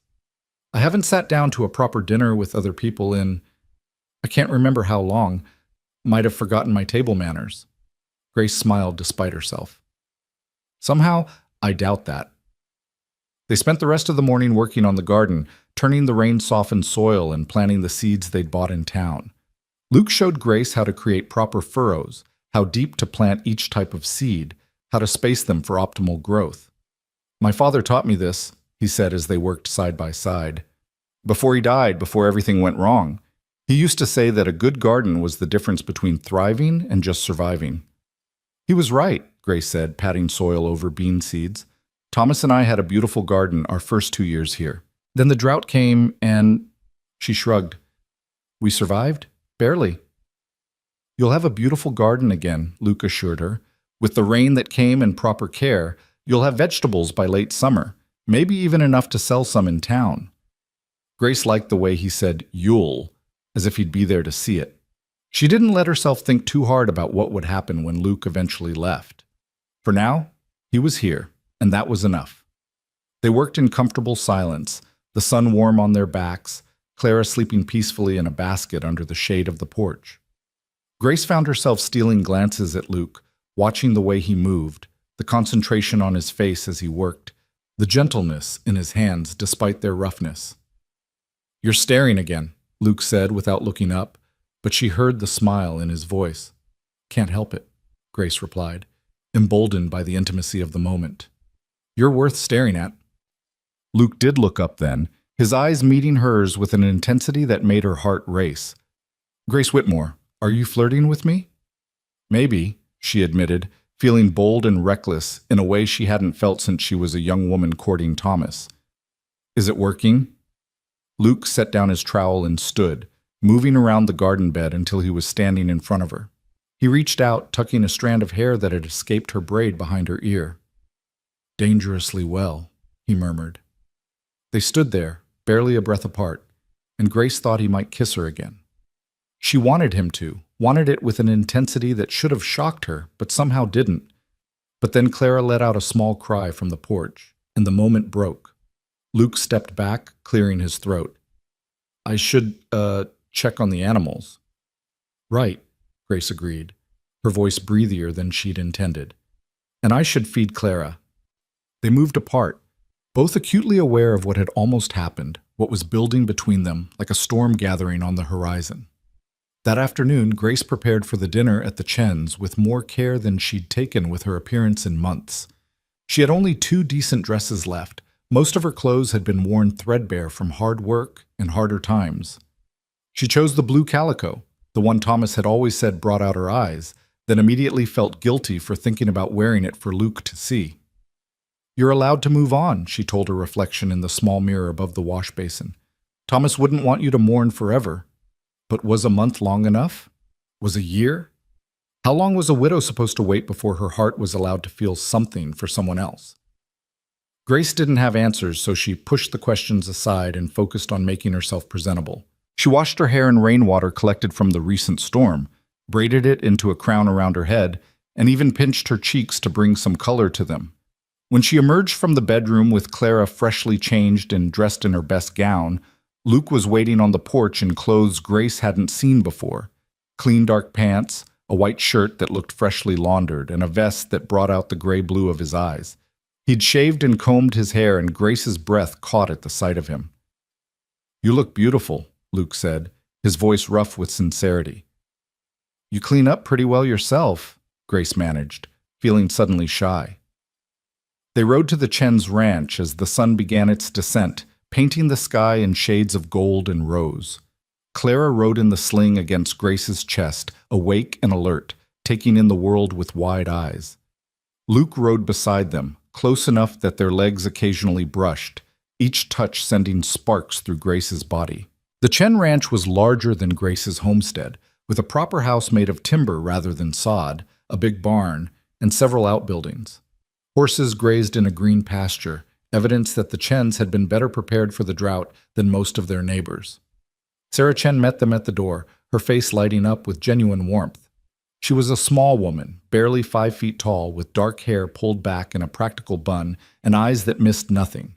Her husband David stood behind her, a tall, quiet man with sun-weathered skin and calloused hands that spoke of hard work.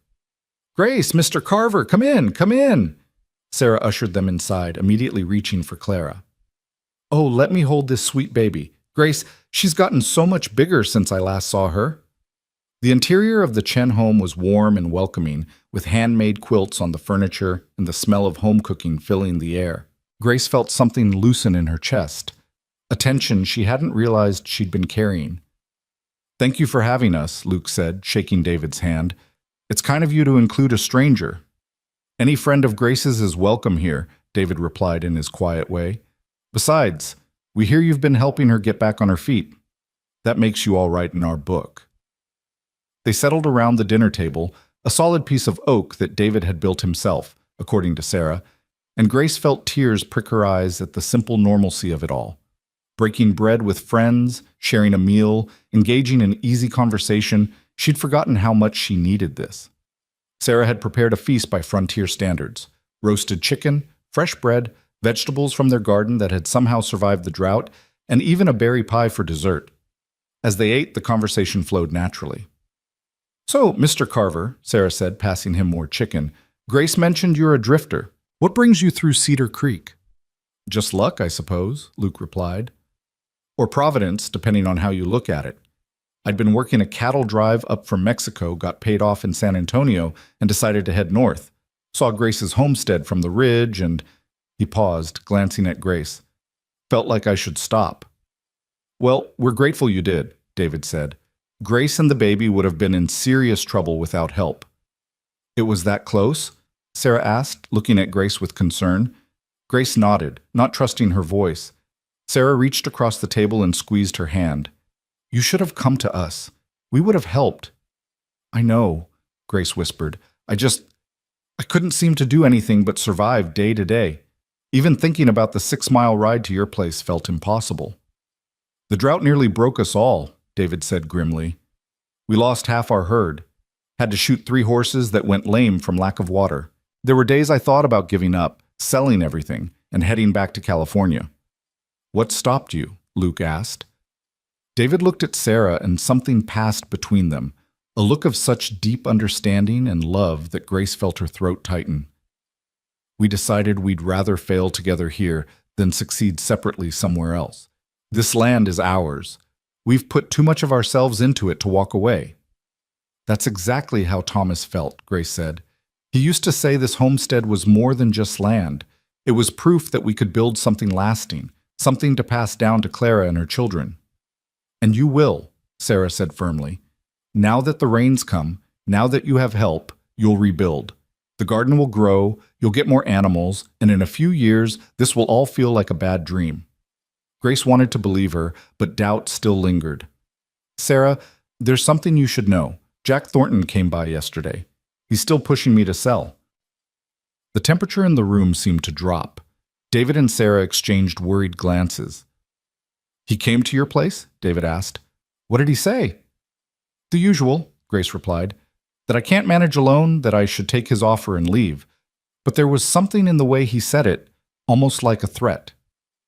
"He's been circling that property since before Thomas died," Sarah said, her voice tight with anger. "He's wanted to expand his ranch eastward for years, and Grace's land is right in the middle of where he wants to go." "Has he tried to buy your property?" Luke asked David. "Twice," David confirmed. "We refused both times. He wasn't happy about it, but he backed off. We have a bigger operation than Grace, more resources, more hired hands. We're harder to intimidate." "Someone sabotaged Grace's barn last night," Luke said quietly. "Tried to spook the animals, made a hole in the back wall with an axe." Sarah gasped. "You think it was Thornton?" "Can't prove it," Luke admitted, "but the timing is suspicious." David's expression darkened. "That's escalation. If he's willing to do property damage, what's next?" "That's what worries me," Luke said, "which is why I'm staying on for a while, until we're sure Grace and Clara are safe." Sarah looked between Luke and Grace with knowing eyes, and Grace felt her cheeks heat. But Sarah's expression wasn't judgmental. If anything, she looked pleased. "Good," Sarah said firmly. "Grace needs someone on her side, someone who isn't afraid of Thornton." "You think he had something to do with Thomas's death?" Grace asked, voicing the fear that had been growing in her mind. "Sarah, David, tell me honestly, do you think Thornton killed him?" The silence that followed was heavy with unspoken thoughts. Finally, David spoke. "I think Thornton wanted Thomas dead. Whether he pulled the trigger himself or hired someone to do it, I don't know. But Grace, the timing was too convenient. Thomas refuses to sell, and 3 weeks later he's killed by rustlers who happen to steal everything of value but leave no other trace. No one saw them come or go. No one's heard anything about them selling stolen cattle in nearby towns, and the sheriff's investigation went nowhere fast." "David thinks Thornton has Sheriff Daniels in his pocket," Sarah added quietly. "I'm not sure I agree, but I can't deny it looks suspicious." Grace felt cold spreading through her chest. "If that's true, if Thornton really killed Thomas, then Clara and I are in more danger than I thought. He won't stop until he gets what he wants." "Then we make sure he doesn't get it," Luke said, his voice carrying a steel that made everyone look at him. "We protect the homestead, we protect Grace and Clara, and we find proof of what Thornton's done. If we can prove he was behind Thomas's murder, even a compromised sheriff will have to act." "That's easier said than done," David cautioned. "Thornton's careful. He doesn't leave evidence, and he has money, enough to buy silence, enough to buy loyalty." "Everyone has a weakness," Luke said. "We just have to find his." They talked late into the evening, making plans, discussing strategies. By the time Grace and Luke prepared to leave, they had a loose alliance. The Chens would keep their ears open for any information about Thornton, would provide backup if needed, and would check on Grace's homestead regularly. "Thank you," Grace said, hugging Sarah tightly at the door. "For everything. For the meal, for the friendship, for believing me about Thornton." "You're not alone anymore," Sarah whispered back. "Remember that. You have us, and you have him." She nodded toward Luke, who was talking with David near the horses. "And Grace? Don't feel guilty about being happy again. Thomas loved you too much to want you to spend the rest of your life grieving." Grace's eyes filled with tears. "Is it that obvious?" "To someone who's been watching? Yes," Sarah smiled. "And for what it's worth, I think he's good for you. You look more alive than you have in months." The ride home was quiet, both Grace and Luke lost in their own thoughts. Clara slept against Grace's chest, her small body warm and trusting. The night was beautiful, the sky full of stars, but Grace couldn't shake the cold fear that had settled in her bones. If Thornton had killed Thomas, what would stop him from killing her? From hurting Clara? From destroying everything they'd built? "Stop," Luke said softly, as if reading her thoughts. "I can hear you spiraling from here." "I'm scared," Grace admitted. "What if we can't stop him? What if he wins?" Luke reached over and took her hand, lacing his fingers through hers. "Then we'll cross that bridge when we come to it. But Grace, I meant what I said. I'm not going anywhere. Not while you and Clara are in danger." "What if he comes after you?" "Let him try," Luke said, and there was something dangerous in his voice. "I'm not Thomas. I won't go out alone trying to negotiate. If Thornton wants a fight, he'll get one." They reached the homestead and Luke helped Grace down from her horse, his hands lingering on her waist longer than strictly necessary. In the moonlight, his eyes looked almost silver. "Thank you," Grace said, "for staying, for helping, for making me feel like maybe things can be okay again." "Grace," Luke murmured, raising one hand to cup her cheek, "you're making it very hard for me to keep my distance." "Then don't," Grace whispered, rising up on her toes to close the distance between them. Their second kiss was different from the first, less desperate, more deliberate. Luke's arms came around her, careful of Clara sleeping between them, and Grace melted into him, letting herself feel everything she'd been holding back. Want, need, hope, desire. It all rushed through her like a river breaking through a dam. When they finally pulled apart, both breathing hard, Luke rested his forehead against hers. "This is complicated," he said. "I know. People will talk. I know. Your husband's only been dead a month." "I know," Grace repeated, then pulled back to look him in the eye. "But Luke, I can't pretend I don't feel this. I can't pretend you're just someone helping out of the goodness of your heart. You mean more to me than that. Already. And maybe that makes me a terrible person. It doesn't, Luke interrupted fiercely. It makes you human. It makes you someone who's been through hell and is brave enough to reach for happiness when it's offered. Is that what you're offering? Grace asked, hardly daring to hope. Happiness? Luke looked torn, conflict clear on his face. I don't know if I know how to offer that. I've spent 15 years running from everything, everyone. I don't know how to be the kind of man you deserve. Stable, settled, someone you can count on. You've been all of those things for the past week, Grace pointed out. You've been more reliable, more present, more real than anyone in my life right now. For a week, Luke stressed. But what about a month from now? A year? What if I wake up one morning with that old restlessness, that need to move, and I leave? What if I hurt you worse than you're already hurting? Grace considered his words carefully. What if you don't? What if you find out that staying is better than running? That having a home, having people who care about you, having a purpose, what if that's what you've been looking for all these years? Luke looked at her like she'd just offered him something precious and terrifying. You're asking me to take a leap of faith. No, Grace corrected. I'm asking you to take it one day at a time. Stay tomorrow, then the day after that, and the day after that. Don't think about forever. Just think about right now, this moment, and whether you want to be here or somewhere else. I want to be here, Luke said without hesitation. With you and Clara, that's the truth. Then that's enough, Grace said simply. For now, that's enough. They went inside together, and Luke set up his bedroll in the main room while Grace put Clara down in her cradle.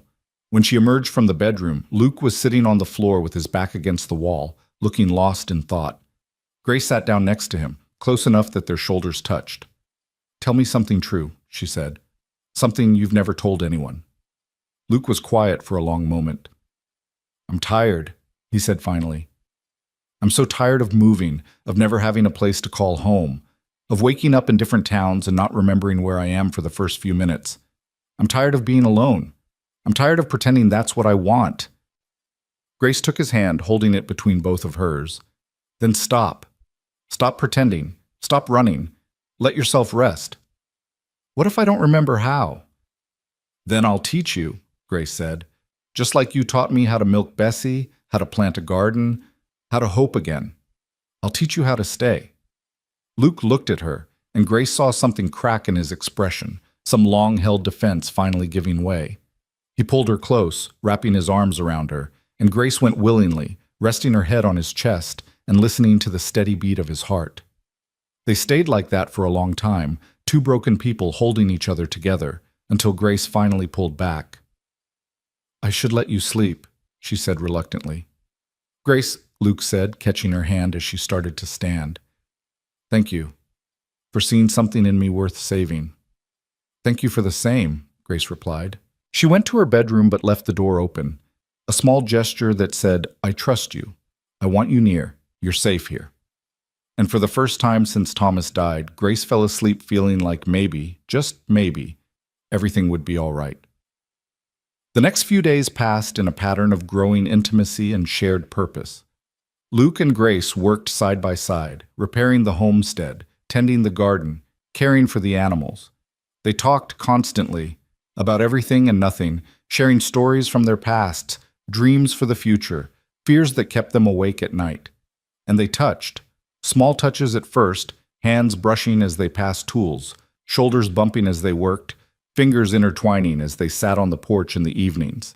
But gradually the touches became bolder, more deliberate. Luke's hand on the small of Grace's back as he guided her through the garden. Grace's fingers trailing through Luke's hair as she tended a cut on his forehead from a run-in with a low barn beam. Stolen kisses in the barn, in the garden, on the porch when Clara was napping. The town noticed, of course. When Grace rode into Cedar Creek with Luke to buy lumber and supplies, the whispers followed them like shadows. Martha Henderson at the general store looked scandalized. Reverend Morrison looked concerned. Even Sheriff Daniels raised an eyebrow. But Grace found she cared less and less. Let them talk. She was alive, her daughter was thriving, and for the first time in months, she had a reason to wake up that went beyond mere survival. It was Sarah Chen who finally addressed it directly. riding over one afternoon with fresh eggs and bread. She found Grace and Luke working on building a new chicken coop, laughing over Luke's attempt to nail boards in a straight line. "You two look happy," Sarah observed, a smile playing at her lips. Grace felt her cheeks heat but didn't deny it. "We are. Is that terrible?" "It's human," Sarah said, dismounting and tying her horse. "Grace, I'm going to give you some advice whether you want it or not. Life on the frontier is too hard and too short to waste time worrying about what people think. If Luke makes you happy, if he's good to you and Clara, if he helps you survive and thrive, then hold on to him with both hands and don't let the gossips make you feel ashamed." "But Thomas would want you to be happy," Sarah finished firmly. "I knew Thomas, remember? I knew him well, and that man loved you more than anything. He wouldn't want you to spend the rest of your life alone mourning him. He'd want you to live." Grace felt tears spill over. "How do I know this is real? How do I know it's not just desperation or gratitude or—" "Does it matter?" Sarah asked gently. "Real feelings are real feelings, regardless of how they start. Maybe this is just comfort right now. Maybe it'll grow into something more. Maybe it won't last. But Grace, you deserve comfort. You deserve companionship. You deserve to feel something other than grief." Luke had stopped working and was watching them, though he was far enough away that he couldn't hear their conversation. Grace looked at him, really looked at him, and felt her heart squeeze with something that felt dangerously close to love. "I think it's already more than comfort," she admitted quietly. Sarah smiled. "Good. Now, I came here to warn you. Thornton's been asking questions in town. About Luke, about where he came from, about how long he's planning to stay. David thinks he's planning something." The warmth Grace had been feeling evaporated, replaced by cold dread. "What kind of something?" "We don't know. But be careful. Watch your backs." "And Grace?" Sarah gripped her hand tightly. "If something happens, if you need help, you come to us immediately. Don't try to handle it alone." After Sarah left, Grace told Luke about the warning. He took it seriously, immediately checking the perimeter of the property, making sure all the animals were secure, even setting up a simple alarm system with tin cans and string that would rattle if someone approached the barn in the night. "I'm not going to let anything happen to you," he promised that evening as they sat on the porch. Clara was on Grace's lap, playing with her mother's fingers, and the setting sun painted the world in shades of amber and gold. "You can't promise that," Grace said, though she appreciated the sentiment. "You're just one man, Luke. If Thornton comes with his ranch hands, then I'll fight them all," Luke said, and there was steel in his voice. "Grace, I've spent 15 years trying to make up for failing my sister. I will not fail you and Clara. I won't." Grace reached over and took his hand. "You're not going to fail us. We're going to be fine. All of us." But even as she said it, she felt the shadow of worry in her chest. Thornton was powerful, connected, and apparently without conscience. What chance did they have against a man like that? That night, Grace woke to the sound of horses outside.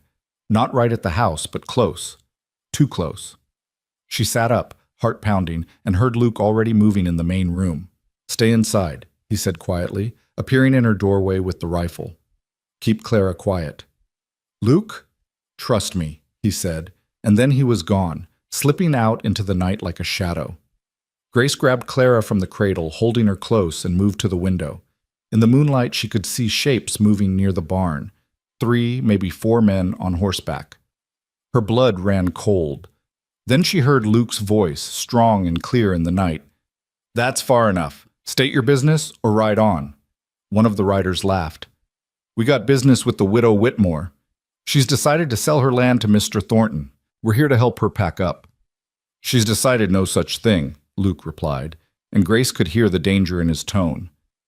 "Now I'll give you to the count of 3 to turn those horses around and ride back to wherever you came from." "Or what?" another rider challenged. "You gonna stop all 4 of us by yourself?"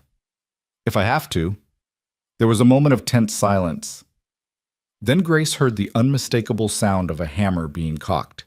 She didn't think. She just moved, grabbing Thomas's old revolver from the drawer where she'd hidden it, checking to make sure it was loaded, and stepping out onto the porch with Clara still in her arms. "You're not facing 4 men alone," she called out to Luke.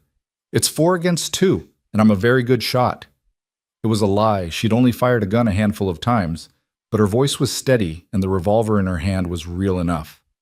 The riders shifted uneasily. Whatever they'd expected, it wasn't an armed widow willing to fight. "Mrs. Whitmore," one of them said. She recognized him as Tom Bridger, one of Thornton's ranch hands. "This doesn't have to get ugly. Mr. Thornton just wants what's fair." "What's fair is for you to leave my property," Grace said coldly. "Now." "You're making a mistake," Bridger warned. "Mr. Thornton doesn't take no for an answer." "Then Mr. Thornton is going to have to learn," Luke said. Grace has made her position clear. She's not selling. And if Thornton or any of his men set foot on this property again, without permission, they'll answer to me. "You're just one drifter," Bridger sneered. "You'll move on eventually. Then she'll be alone again." "Maybe," Luke agreed. "Or maybe I'll stay. Either way, it's none of your concern. Now ride out before someone gets hurt." For a long, tense moment, nobody moved. Then Bridger spat on the ground and wheeled his horse around. "This ain't over," he called back as the four riders disappeared into the darkness. Grace stood frozen on the porch, shaking so hard she thought her legs might give out. Luke was beside her in an instant, gently taking the revolver from her trembling hands. Hey, you're okay," he murmured, guiding her back inside. "You're safe. Clara's safe. I've got you." Grace sank onto the nearest chair, holding Clara tight while the baby fussed at the sudden commotion. "They were going to force me off my land," she whispered. "They were going to—" "But they didn't," Luke said firmly. "And they won't. Grace, you were incredible out there, brave and fierce and absolutely terrifying." Despite everything, Grace felt a weak laugh bubble up. "I was?" "Completely. I think you scared them more than I did." The laughter turned to tears, and Grace found herself sobbing, for Thomas, for the fear, for the unfairness of it all. Luke pulled her close, careful of Clara between them, and just held her while she fell apart. "I can't do this," she gasped between sobs. "I can't fight Thornton. He's too powerful, too determined. Maybe I should just sell, take whatever he offers, leave." "No," Luke said sharply, pulling back to look at her. "Grace, look at me. You are not running. You are not giving up. This land is yours. It's Clara's inheritance, and you're going to fight for it. And you're not fighting alone. You have me. You have the Chens. You have neighbors who will stand with you once they know what Thornton's really doing." "But what if—" "No what ifs," Luke interrupted. "We take this one day at a time, remember? Right now, today, we're safe. Tomorrow we'll be smart, we'll be careful, and we'll figure out our next move. But we don't give up. Understand?" Grace looked at him through her tears and saw such fierce determination in his face that she couldn't help but believe him. "Okay," she whispered. "Okay. We don't give up."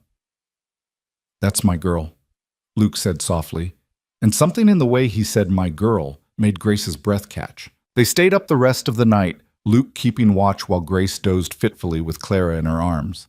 As dawn broke over the plains, painting the sky in shades of pink and gold, Grace made a decision. She wasn't running, she wasn't selling. This was her home, her land, her future. And she was going to fight for it with everything she had, even if it killed her. The morning after Thornton's men came brought a decision that changed everything. Grace stood at her kitchen window, watching Luke check the perimeter for the third time since sunrise, and realized that fighting wasn't enough anymore. They needed to take action, to find proof of Thornton's crimes before he escalated from intimidation to something worse. "We need to go to the sheriff," she said when Luke came back inside, his face drawn with worry and lack of sleep. Luke shook his head immediately. "The Chens think Daniels might be compromised. If we tip our hand to the wrong person—" "Then we don't go to Daniels," Grace interrupted. "We go around him. There's a federal marshal who rides through the territory every few months. David Chen mentioned him once, said he's an honest man who doesn't take bribes. If we can get word to him about what Thornton's doing, about what we suspect he did to Thomas—" "That could take weeks," Luke pointed out. "Months even. And in the meantime, Thornton's not going to sit idle." "I know." Grace paced the small kitchen, Clara on her hip. "But Luke, what's the alternative? We can't just wait here to be attacked. We need allies. We need the law on our side. We need something more than just the two of us and a rifle." Luke was quiet for a long moment, his jaw working as he thought. Finally, He nodded slowly. All right, but we do this smart. We gather evidence first, anything we can find that connects Thornton to Thomas's death, to the harassment, to the barn damage.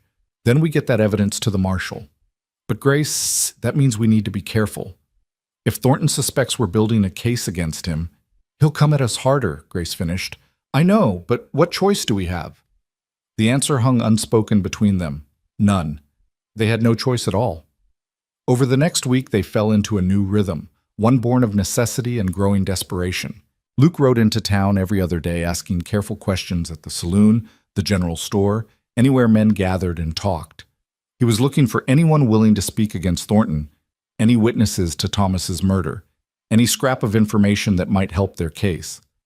Grace, meanwhile, began writing everything down in an old ledger she'd found in Thomas's things. Every incident, every threat, every suspicious occurrence. She documented it all with dates and details, building a record that might mean the difference between justice and being forced off her land. And Clara, oblivious to the danger surrounding them, simply grew. She was thriving on Bessie's milk and Grace's renewed health, hitting milestones that made Grace's heart swell with pride and ache with the knowledge that Thomas would never see them. First smiles, first attempts at rolling over, first real laughter. All of it happened while Luke was there, and Grace caught herself thinking of them less as Luke and Grace and more as we, us, a unit that included all three of them. It was dangerous thinking. Luke had never promised to stay, had never said the words that would make this situation anything other than temporary. But Grace couldn't help the way her heart leaned toward him, couldn't stop herself from imagining a future where he didn't leave, where they built something real and lasting together. One afternoon, while Luke was in town and Grace was hanging laundry, Sarah Chen rode up with news written all over her face. "Grace!" She dismounted quickly, looking around to make sure they were alone. "I need to tell you something. David was in town yesterday, and he overheard Tom Bridger, one of Thornton's men, talking to another ranch hand at the saloon. He was drunk, saying things he probably shouldn't have." Grace's heart began to race. What kind of things? "He said Thornton paid him and 3 others to take care of the Whitmore problem back in August. That's when Thomas died, Grace. Bridger didn't come right out and say they killed him, but the implication was clear enough. And there's more. Apparently Thornton's planning to force you off the land before winter. He thinks if you have to face another harsh season alone, you'll break." The laundry basket fell from Grace's hands, clean clothes spilling onto the ground. "Did David hear anything specific? Names, dates, anything we could use?" He tried to stay and listen for more, but Bridger noticed him and shut up fast. "But Grace, this is it. This is the proof you needed. If we can get Bridger to talk when he's sober, or find the other men who were involved." "They'll never talk voluntarily," Grace said, her mind racing. "Not without protection. Thornton would kill them for betraying him." "Then we need that marshal," Sarah said urgently.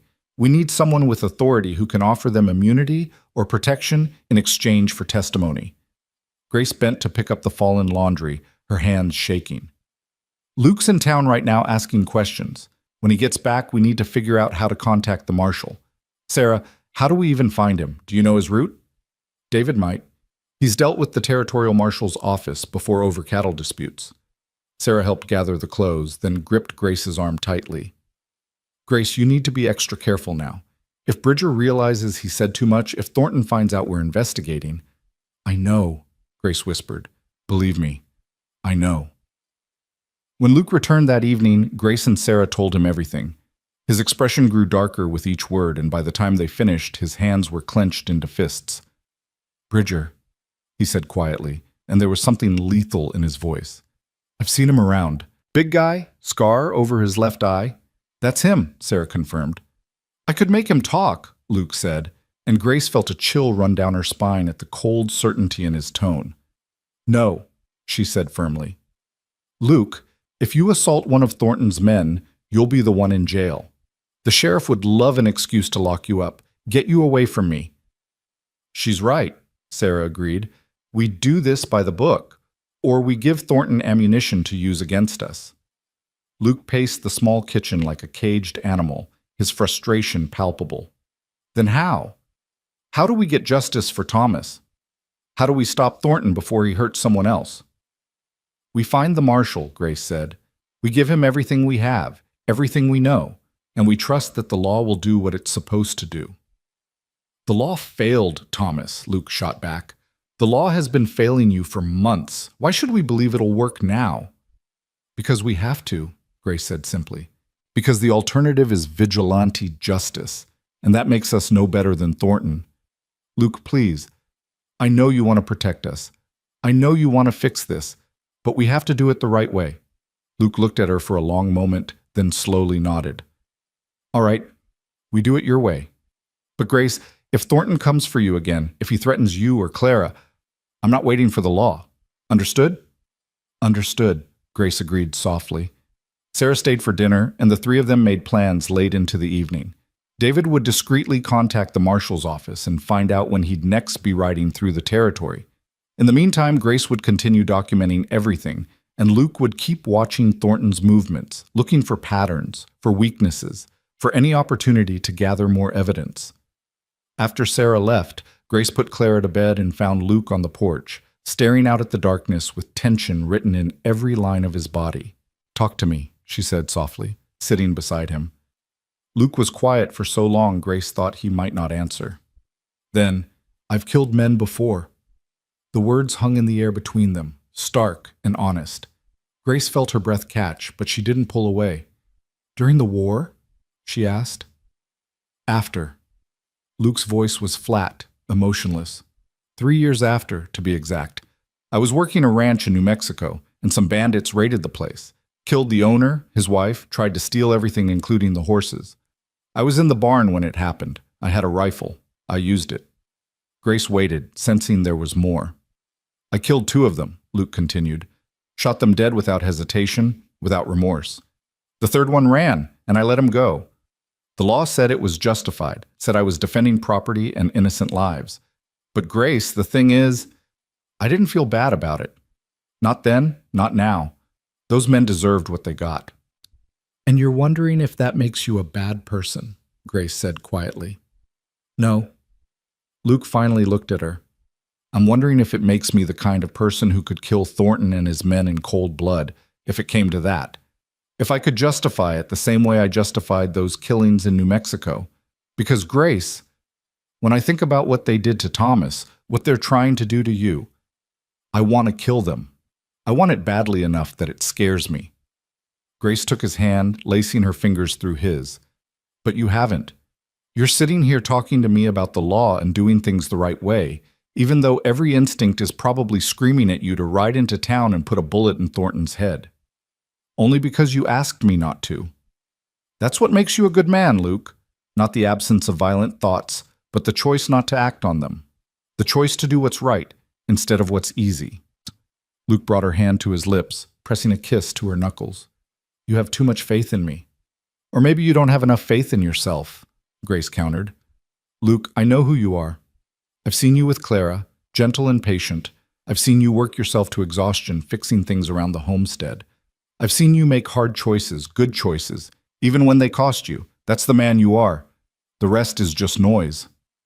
I don't deserve you, Luke said roughly. Good thing I'm not asking what you deserve then. I'm just asking you to stay.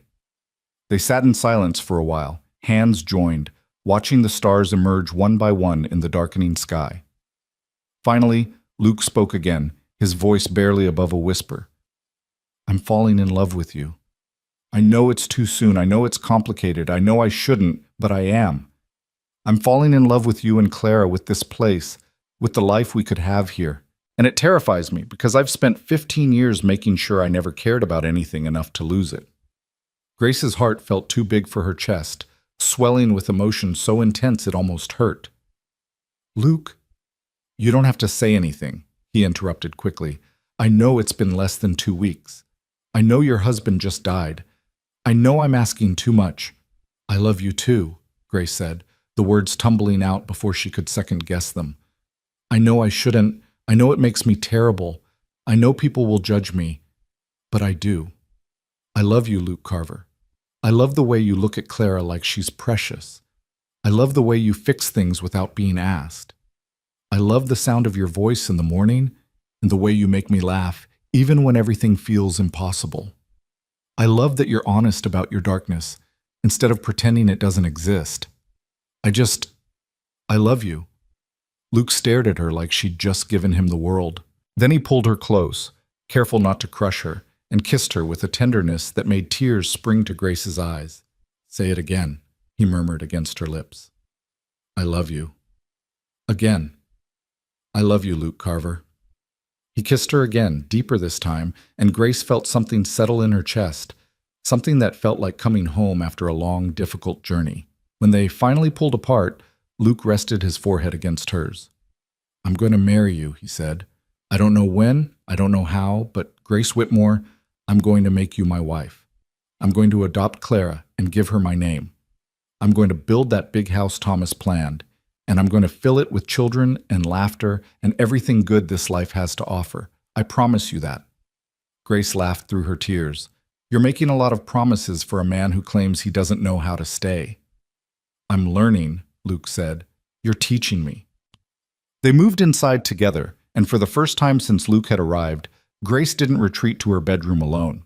Instead, they lay down on his bedroll together, fully clothed and proper, with Clara sleeping peacefully in her cradle nearby.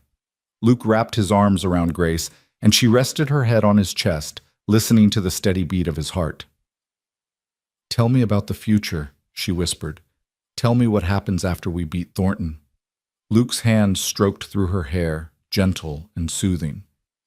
After we beat Thornton, we expand the homestead. We get more cattle, more horses. We hire help so you don't have to work yourself to the bone. We build a real barn, repair the house properly, maybe add on those extra rooms. Clara grows up healthy and strong, learning to ride before she can barely walk. We have more children, 2, 3, however many you want. That sounds nice, Grace murmured, already half asleep. We grow old together, Luke continued softly. We watch our grandchildren play in the yard, and on quiet evenings, we sit on the porch and remember this time, when everything was hard and scary and uncertain, and we're grateful we survived it together. Grace smiled against his chest. I like that future. Me too, Luke said. Me too. They fell asleep like that, tangled together, and Grace felt safer than she had in months. But safety, as they would soon learn, was an illusion easily shattered. Grace woke to Clara's crying and pale dawn light filtering through the windows. Luke was already up, standing at the window with tension in his shoulders that made Grace's stomach clench.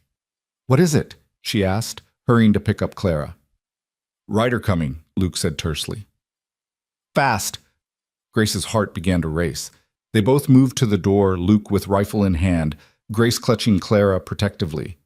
But as the rider came closer, Grace recognized the horse. It's David Chen, she said with relief. David pulled up hard, his horse lathered and breathing hard. His face was grim. They arrested Sarah, he said without preamble. Sheriff Daniels came to our place last night with 2 deputies, said she'd been spreading false accusations about Jack Thornton, damaging his reputation. They took her to town, locked her up. Grace felt the blood drain from her face. That's impossible. She hasn't accused Thornton of anything publicly. We've been careful. Someone told him, David said, his voice shaking with fury. Someone told Thornton what Sarah heard Bridger say, and now he's using the sheriff to silence her. They're saying if she doesn't recant her lies, they'll charge her with slander and defamation. Could mean jail time, fines we can't afford. It's a message, Luke said quietly. To us. He's saying back off or face consequences. I'm not backing off, David said fiercely. Sarah's done nothing wrong, but I need help. I need witnesses who will speak up, who'll tell the truth about what Thornton's been doing. Grace, Luke, I need you. Grace looked at Luke, saw the calculation in his eyes. If they spoke up publicly, they'd be painting a target on their backs bigger than they already had. Thornton would know they were actively working against him, but if they stayed silent, Sarah would suffer for trying to help them. We'll testify, Grace said before Luke could object. Whatever Sarah needs, we'll do it. Grace, Luke started. No, she interrupted firmly. Sarah was willing to help us. Now we help her. That's what neighbors do. That's what friends do. Luke looked at her for a long moment, then nodded. All right, but we do this smart. David, who else in town would speak against Thornton if they had protection? The widow Patterson lost her husband to rustlers 2 years ago, David said. Her land bordered Thornton's and he bought it from her for half what it was worth. And there's old Jim Walker. He used to work for Thornton until he saw something he shouldn't have. Thornton fired him, blackballed him from working at any other ranch in the territory. He's barely scraping by now, but he might talk if we could guarantee his safety. We need that marshal, Luke said urgently. David, any luck tracking him down? I sent word to the territorial office 3 days ago. Haven't heard back yet. David's face was drawn with worry. I don't know how long Sarah has. The hearing's set for tomorrow afternoon. If we don't get her released by then we get her released, Grace said with more confidence than she felt. Luke, we ride to town now. We talk to everyone David mentioned. We get statements, witnesses, anything that proves Thornton's been systematically driving people off their land. And if the sheriff won't listen, we go over his head. We make enough noise that someone with authority has to pay attention. It was bold, possibly foolish, and definitely dangerous. But it was also the only option they had. They made plans quickly. David would return to town, watch over Sarah as best he could. Luke and Grace would gather Clara and ride in within the hour, and they'd start building their case publicly, consequences be damned. Grace, if we do this, there's no going back, Luke warned as they prepared to leave. Thornton will know we're not backing down. He'll escalate. Then we'll be ready, Grace said, checking the revolver she now carried whenever they left the homestead. Luke, I'm tired of being afraid. I'm tired of hiding. Thomas died because he tried to negotiate with evil men. I won't make the same mistake. We fight or we lose everything. Luke looked at her with something like awe. You're the bravest person I've ever met. No, Grace corrected, settling Clara into her sling. I'm just a mother protecting her child and a woman defending her home. That's not bravery. That's survival. They rode to Cedar Creek with the morning sun at their backs, and Grace felt strangely calm despite the danger ahead. Whatever happened next, at least they were taking action. At least they were fighting back. The town was buzzing with news of Sarah's arrest by the time they arrived. People clustered in small groups, talking in low voices that stopped when Grace and Luke rode past. Grace held her head high, refusing to show fear or shame. They went first to the sheriff's office, where Sheriff Daniels sat behind his desk looking distinctly uncomfortable. Mrs. Whitmore, he greeted her, his eyes flicking to Luke with undisguised hostility. If you're here about Mrs. Chen, I can't help you. She broke the law. By telling the truth, Grace interrupted. Sheriff, Sarah Chen did nothing wrong. She overheard a confession to murder and she reported it. If anyone should be in that cell, it's Tom Bridger and Jack Thornton. Daniel's face reddened. Now you listen here. Mr. Thornton is a respected member of this community. You can't just go around accusing him of murder without proof. Then let us gather proof, Luke said calmly. Release Mrs. Chen, drop the charges, and give us time to build a proper case. Bring in the territorial marshal, let him investigate.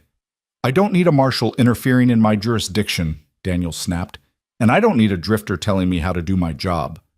Then do your job, Grace said, her voice sharp as a blade. Investigate Thomas's murder properly. Question Bridger about what he said. Look into the other suspicious deaths and land acquisitions around Thornton's property. Be a lawman instead of Thornton's puppet. The sheriff stood abruptly, his chair scraping back. That's enough. Mrs. Whitmore, I understand you're grieving, but you need to accept that your husband's death was a tragic accident perpetrated by unknown rustlers. Making wild accusations isn't going to bring him back.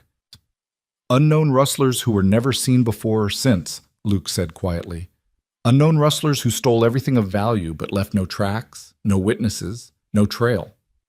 Unknown rustlers who just happened to strike after Thomas refused to sell his land to Jack Thornton. You really expect us to believe that's coincidence? Daniel's hand moved to his gun belt, and Grace felt Luke tense beside her. I think you should leave now, the sheriff said coldly. Both of you, before I find a reason to arrest you too.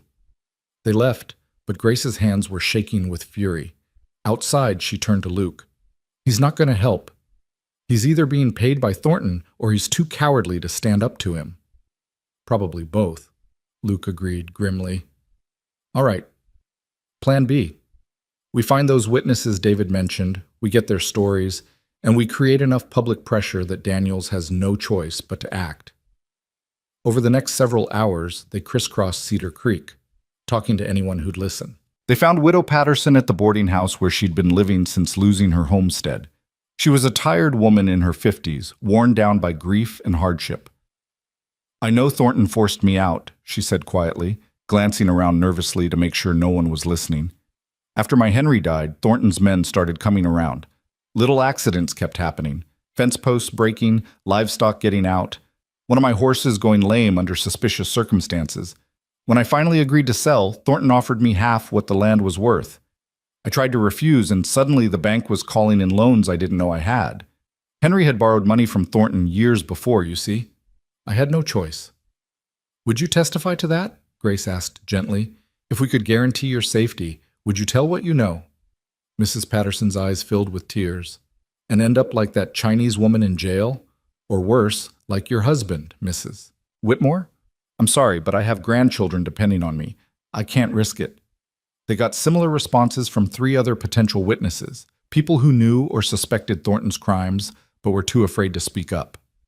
Grace felt despair creeping in with each refusal. But then they found Jim Walker. He was living in a shack on the outskirts of town, doing odd jobs for pennies, a broken man who'd once been a proud ranch foreman. But when Luke and Grace explained what they needed, something sparked in his eyes.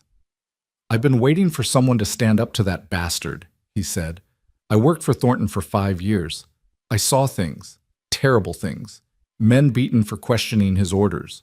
Rustlers he hired to steal from his neighbors so he could buy their land cheap when they couldn't recover from the losses. And I saw him plan your husband's death, Mrs. Whitmore." Grace's world tilted. "You saw—" "I heard him talking to Bridger and 3 others. August 15th, night before your husband died.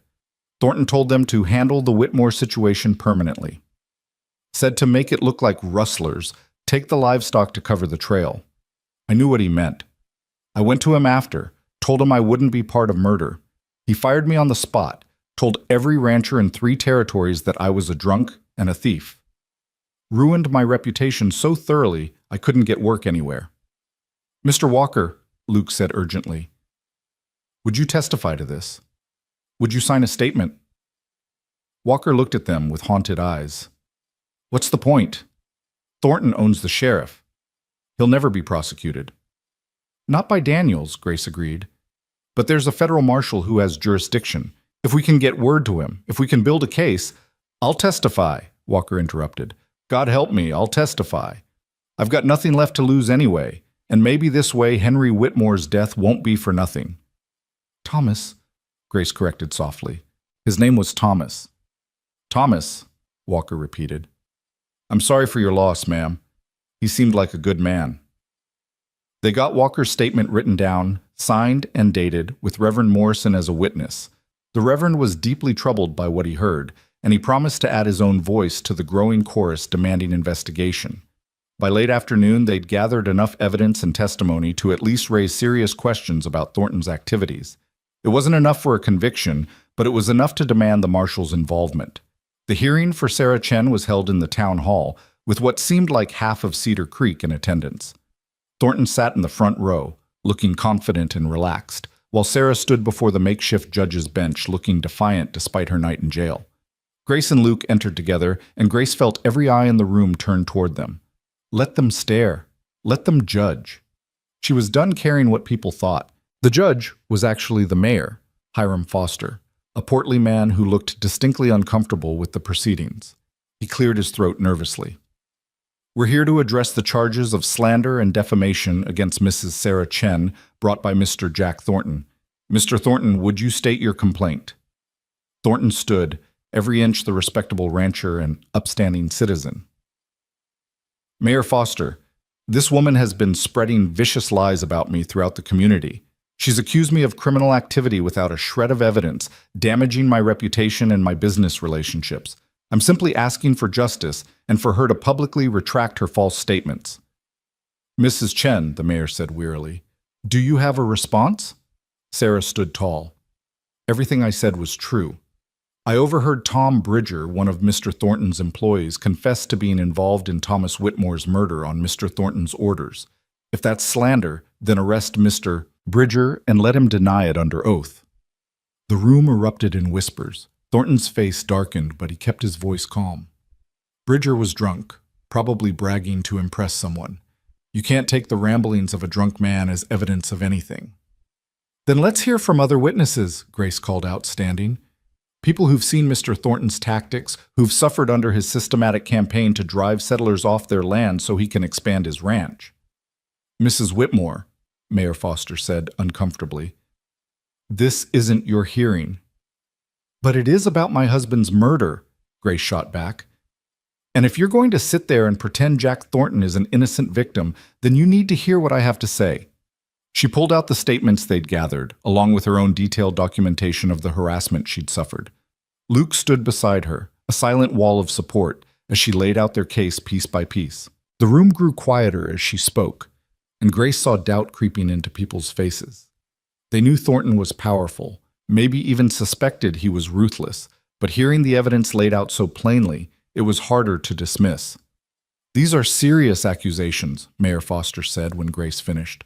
But Mrs. Whitmore, without concrete proof, then get concrete proof, David Chen called out, standing.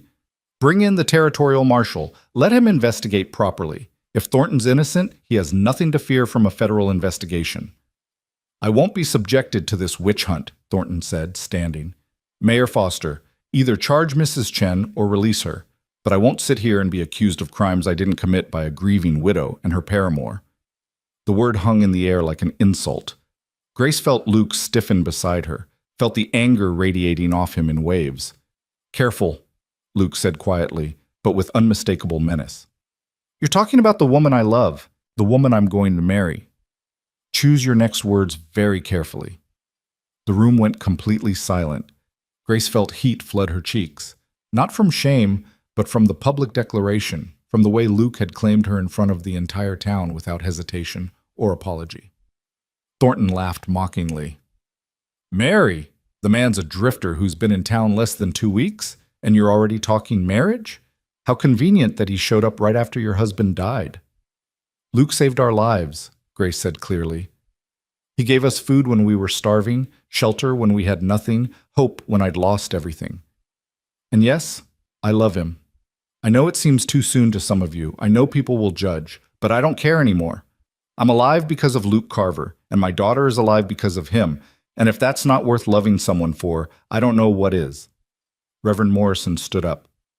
Mayor Foster, I've heard Mrs. Whitmore's testimony, and I've witnessed the statements she's collected. I believe there's enough evidence here to warrant further investigation. I formally request that you contact the Territorial Marshal's office and invite them to look into these matters. I second that, called out Martha Henderson, surprisingly. Grace looked at her in shock, and Martha gave her a small, apologetic smile. I may gossip too much, but I know right from wrong, and this doesn't feel right. One by one, other townspeople stood, not many, but enough. Enough to show that Grace and Sarah weren't alone, that people were willing to question Thornton's power, that justice might actually be possible.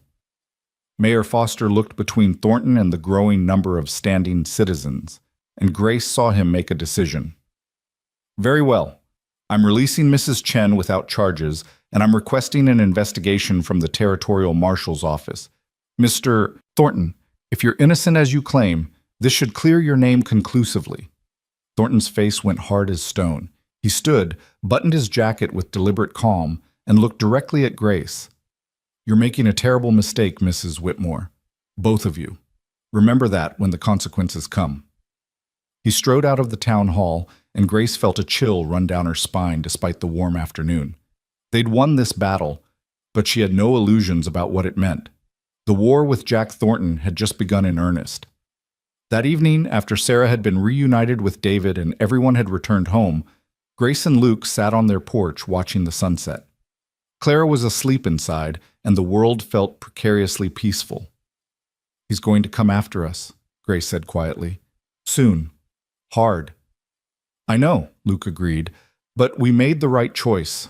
We stood up for what's right. Even if it costs us everything?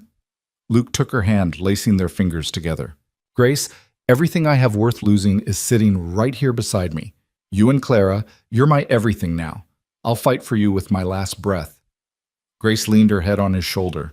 Promise me something. Anything. Promise me that no matter what happens, you won't sacrifice yourself for us. Promise me you'll fight to survive, to stay alive, because Clara needs a father, and I need... Her voice broke. I need you, Luke. I can't lose you too. Luke pulled her close, pressing a kiss to the top of her head. I promise. We survive this together, all three of us. No heroic sacrifices, no martyrdom, just us, fighting smart and fighting to win.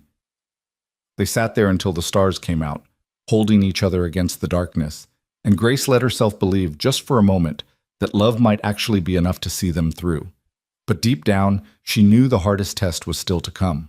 The storm came 3 days after the hearing, but it wasn't made of rain and thunder. It came in the form of 6 riders approaching the homestead just after dawn, when the world was still wrapped in that gray light between night and day. Grace was feeding Clara when Luke burst through the door, rifle already in hand, his face set in grim lines she'd come to recognize as his battle face. Get Clara to the root cellar, he said, his voice tight with controlled urgency. Now, Grace, don't argue. Grace's heart seized, but she moved quickly, grabbing the bag she'd packed for exactly this scenario: supplies, diapers, water, the revolver Thomas had given her on their wedding day. She kissed Luke hard and fast. Don't you dare die on me, Luke Carver. Not planning on it, he said, already moving to the window. Get down there and don't come out until I say it's safe. Grace ran to the back of the house where the root cellar door was hidden under a rug. She pulled it open, descended into the darkness with Clara clutched to her chest, and pulled the door closed above them. Through the cracks in the floorboards, she could hear everything. That's far enough. Luke's voice carried clear and strong through the morning air. State your business or turn around. Our business is with Mrs. Whitmore. Grace recognized Tom Bridger's voice, rough and mean. Mr. Thornton's making her a final offer on the land, very generous considering recent events. She's not interested, Luke said. Now ride out before this gets ugly. Bridger laughed, and Grace heard the click of multiple guns being cocked. See, that's where you're wrong, Drifter. You're outnumbered 6-1. You might get one of us, maybe 2 if you're lucky, but the rest will burn this place to the ground with you in it. Mr. Thornton's done being patient. Then he should have come himself instead of sending lackeys, Luke called back. Tell Thornton if he wants this land, he can face me man to man. Otherwise, you boys can ride back and tell him you failed. Again. Last chance, Bridger warned. Call out the widow, have her sign the papers, and we'll leave peaceful-like. Otherwise... The shot that rang out cut him off mid-sentence. Grace flinched in the darkness, clutching Clara tighter, biting her lip to keep from crying out. Another shot answered, then another, and suddenly the air was full of gunfire. Grace pressed her hand over Clara's mouth gently, keeping the baby quiet even as her own heart hammered so hard she thought it might burst. She counted shots, tried to track Luke's position by sound, prayed harder than she'd ever prayed in her life. Then she heard it. A cry of pain that made her blood run cold. Luke's voice, sharp with agony. Luke! The name tore from her throat before she could stop it. Stay down! Luke shouted back, and Grace heard the strain in his voice, heard the pain he was trying to hide. Don't come out, Grace! Don't! More gunfire drowned out his words. Grace heard horses screaming, men shouting, the horrible thud of something heavy hitting the ground. Every instinct screamed at her to go up there, to help, to fight beside him, but she had Clara to think of. If she died, her daughter would be an orphan. But if Luke died? The thought was unbearable. The gunfight seemed to last forever and no time at all. Finally, the shots grew sporadic, then stopped altogether. Grace heard hoofbeats, riders leaving fast, their mission either accomplished or abandoned. Then silence. Terrible, complete silence. Luke? Grace called out, her voice shaking. Luke, answer me! Nothing. Grace made a decision. She tucked Clara into the corner of the root cellar, surrounded by sacks that would cushion her if she rolled, and whispered, Stay quiet, baby girl. Mama will be right back. She climbed up through the trapdoor, revolver in hand, and her heart stopped at the scene before her. The porch was riddled with bullet holes. One of Thornton's men lay motionless near the barn. Whether dead or unconscious, Grace couldn't tell. Another was crawling toward his horse, leaving a trail of blood. And Luke. Luke was on the ground near the water trough, his left side dark with blood, the rifle fallen from his hands. But he was moving, trying to push himself up, and Grace ran to him with a sob of relief. "Don't move," she said urgently, dropping to her knees beside him. "Let me see." "Grace, get back inside," Luke gasped. "They might come back." "They're gone," Grace said, already tearing at his shirt to assess the damage. The bullet had gone through his side, missing anything vital by what looked like inches. Blood flowed freely, but it wasn't the arterial spray that meant death. "You're going to be fine. You hear me? You're going to be fine." "Stubborn woman," Luke muttered, but his lips quirked in something that might have been a smile. "Told you to stay down." "And miss seeing you take on 6 men single-handedly? Not a chance." Grace was already pulling off her apron, wadding it up, pressing it to the wound to slow the bleeding. Luke hissed in pain but didn't pull away. "How many did you get?" 3 down, 3 ran. Bridger took a bullet to the shoulder. He was the crawler. Might not make it. Luke's eyes were starting to glaze with pain and shock. "Grace, Clara, is safe in the cellar. Now shut up and let me work." Grace's hands were steady even as her voice shook. She'd helped birth calves, mended horses, dealt with all manner of frontier injuries. She could do this. She had to do this. She got Luke inside, half dragging, half carrying him despite his protests. Once he was on the bed, she retrieved Clara from the cellar, then set about properly tending Luke's wound.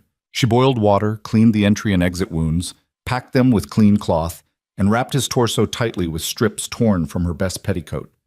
Luke drifted in and out of consciousness through it all, occasionally muttering things that made no sense. Emma's name, apologies, declarations of love that made Grace's eyes sting with tears. "You're not dying on me," she told him fiercely as she worked. "We have a wedding to plan, remember? A house to build. Children to raise. You don't get to leave me now, Luke Carver. Not after making me love you." By the time she finished, dawn had given way to full morning. Grace checked on the injured man near the barn. Dead, she discovered with a sick lurch of her stomach, and the crawler, Bridger, who'd managed to drag himself onto his horse and disappear, leaving a blood trail that headed toward town. She should have felt something about the dead man. Guilt, horror, something. But all she felt was grim satisfaction. They'd come to hurt her family. They'd gotten what they deserved. Grace was washing blood off her hands when she heard more hoofbeats. She grabbed the rifle, positioned herself at the window, ready to finish what Luke had started if Thornton's men came back. But it wasn't Thornton's men.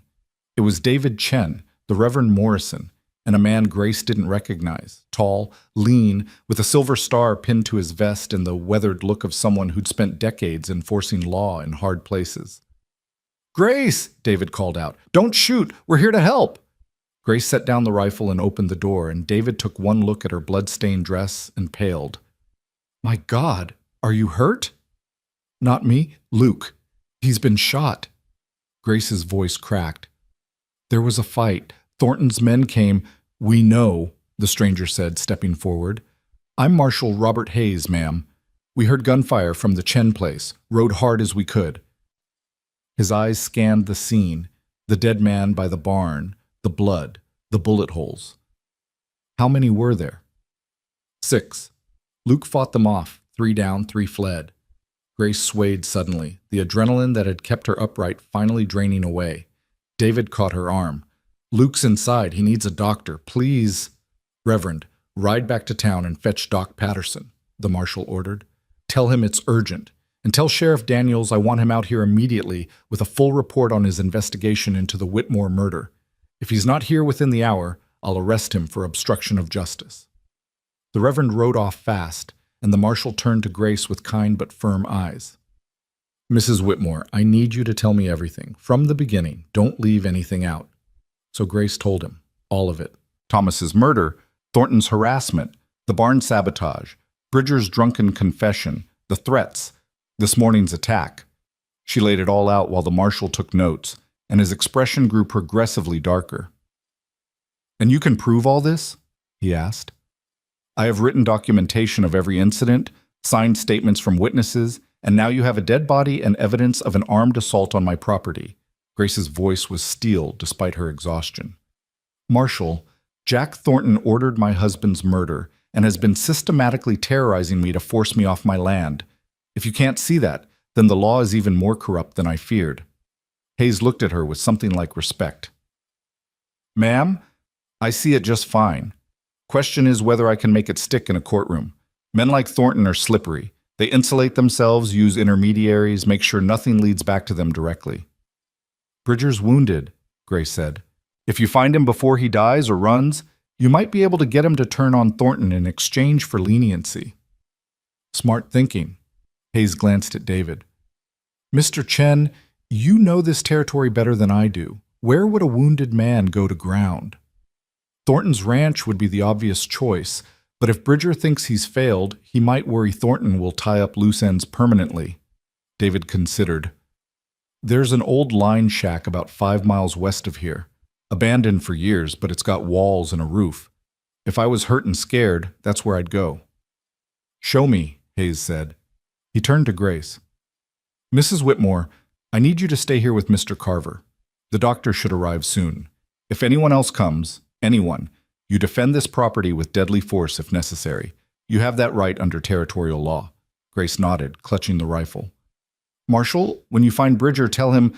She paused, choosing her words carefully. Tell him he has one chance to do the right thing, one chance to speak truth and maybe save his soul. After that, justice will take its course. Hayes tipped his hat to her. Yes, ma'am, I'll tell him. They rode off, leaving Grace alone with Clara and an unconscious Luke. She sat beside the bed, holding Luke's hand, willing him to wake up, to be all right, to stay with her. You promised, she whispered. You promised we'd survive this together. So you better keep that promise, Cowboy. Because Clara and I need you. I need you. As if he'd heard her, Luke's eyes fluttered open.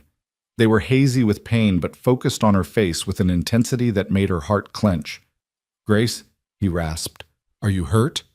I'm fine, we're fine. Luke, don't try to talk. Have to, he interrupted, his hand tightening on hers with surprising strength. In case, don't, Grace said fiercely. Don't you dare talk like that. The doctor's coming, the marshal's gone after Bridger, and you're going to be fine. Listen, Luke insisted. If something happens to me, there's money in my saddlebag. Not much, but enough to get you and Clara somewhere safe. And there's a letter addressed to my sister. I want it buried with me, so she knows I never forgot her. Tears streamed down Grace's face. Luke, please. I love you, he said, and his voice was getting weaker. You and Clara, you gave me something I thought I'd lost forever. You gave me home, family, purpose. Whatever happens, I want you to know. These past weeks with you have been worth everything, worth every year of running, every loss, every mistake. It all led me to you, and that makes it all worthwhile. Then stay, Grace begged. Stay and have a lifetime of it. Not just weeks, years, Luke, decades. Stay and watch Clara grow up. Stay and build that house with me. Stay and grow old beside me. Please. Luke smiled weakly. Bossy woman. You love that about me. I do, he agreed. His eyes were drifting closed again. Grace, I'm tired. Then rest, she said, stroking his hair. Rest and heal. I'll be right here when you wake up. She sat there, keeping vigil, until Doc Patterson arrived an hour later. He examined Luke with practiced efficiency, cleaning and re-bandaging the wound, checking for signs of infection or internal bleeding. He's strong, the doctor said finally. Lost a good amount of blood, but nothing vital was hit. With rest and proper care, he should recover fully, though I'd recommend he avoid getting shot again in the near future. Grace laughed despite herself, a slightly hysterical sound. I'll make sure to tell him that when he wakes up. The doctor left her with instructions and medicine, and Grace settled in for a long wait. Clara needed feeding and changing, the animals needed tending, and there was a dead body in her yard that would need dealing with eventually. But for now, she just sat beside Luke and held his hand. It was late afternoon when the marshal returned, and Grace could tell immediately from his expression that something significant had happened. We found Bridger, Hayes said without preamble. He was at that line shack, half dead from blood loss. Knew he wasn't going to make it, and I think he was scared of dying with all that sin on his soul. The marshal pulled out a folded document. He confessed everything, Mrs. Whitmore. Every detail about your husband's murder, about the other crimes Thornton ordered, about how it all worked. He signed a full confession before witnesses. Grace felt her knees go weak. He confessed? To killing Thomas? To being part of the group that did, yes. Said Thornton paid them each $100 to make it look like rustlers. They were supposed to scare your husband off, but Thomas fought back, tried to reach for a rifle, and Bridger panicked and shot him. Hayes's expression was grave. Ma'am, I'm sorry you had to go through all this, but Tom Bridger died about 2 hours ago, and before he did, he made sure justice would be served. What about Thornton? Grace asked, her voice hollow. I arrested him an hour ago. He's in custody, awaiting trial for conspiracy to commit murder, among other charges. With Bridger's confession and all the evidence you've gathered, the territorial prosecutor says we have more than enough for a conviction. Hayes paused. It's over, Mrs. Whitmore. Jack Thornton will hang for what he did to your husband. Grace sat down hard on the porch steps, and suddenly she was sobbing, huge, wrenching sobs that came from somewhere deep inside her. All the grief she'd been holding back, all the fear and anger and desperation, it all came pouring out in a flood she couldn't control. The marshal stood awkwardly by until the storm passed. When Grace could finally speak again, she looked up at him with red-rimmed eyes. Thank you, she whispered. Thank you for believing me. Thank you for doing what was right. That's the job, ma'am, Hayes said simply. Though I'll admit, cases like this are why I still wear the badge after all these years.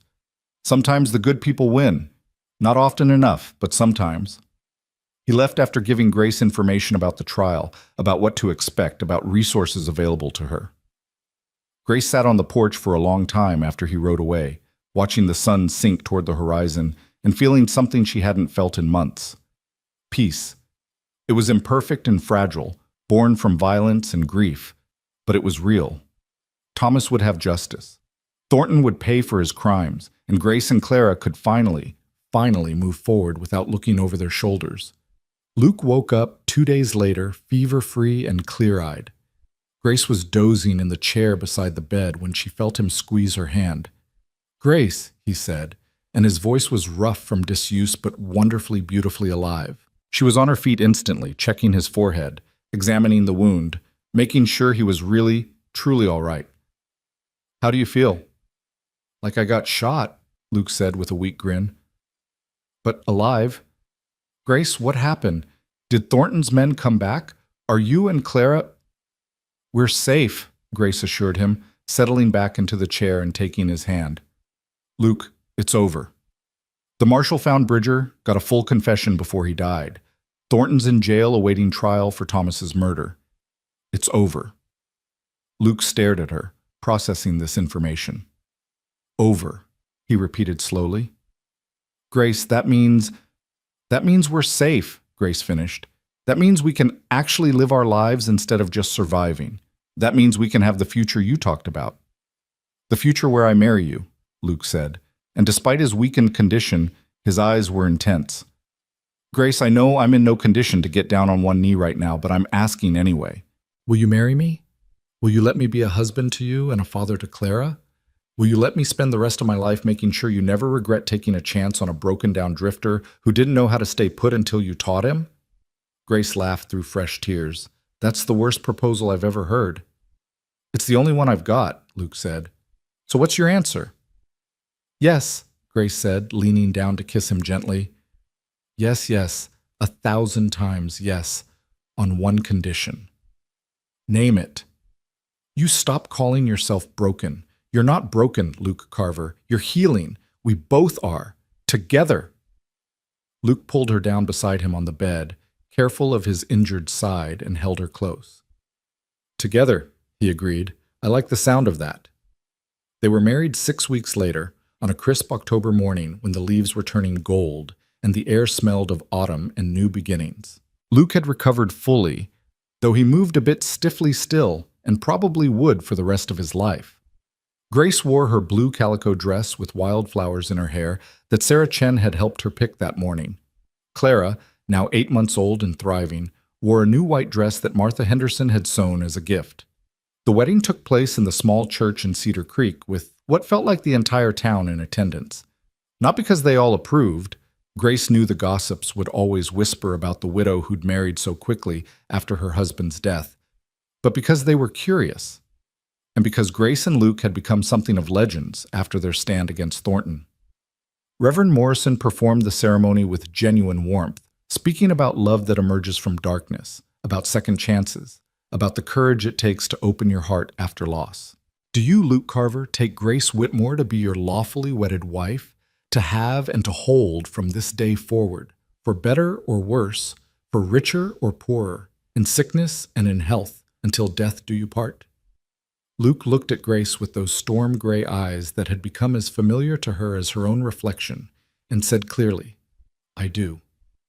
"And do you, Grace Whitmore, take Luke Carver to be your lawfully wedded husband, to have and to hold from this day forward, for better or worse, for richer or poorer, in sickness and in health, until death do you part?" Grace thought about Thomas, about the life they'd planned together, about the love they'd shared. She thought about grief and survival, and the unexpected way life could surprise you with joy when you'd given up hope of ever feeling it again. "I do," she said. Luke had bought her a ring, simple silver with a small turquoise stone, using money from odd jobs he'd taken while recovering. When he slipped it onto her finger, his hands were steady and sure. "I now pronounce you husband and wife," Reverend Morrison declared with a broad smile. "Luke, you may kiss your bride." And Luke did, thoroughly and sweetly, while the congregation applauded and Clara babbled happily from Sarah Chen's arms. The reception was held at the Chen Ranch, where tables had been set up under the open sky and neighbors had contributed food for a proper feast. There was music and dancing, laughter and joy, and for a few hours Grace let herself forget about everything except the feel of Luke's arms around her as they swayed to fiddle music under the stars. "Happy?" Luke murmured against her ear. "Deliriously," Grace replied. "You?" "More than I ever thought possible." He pulled back to look at her. "Grace Carver. Has a nice ring to it."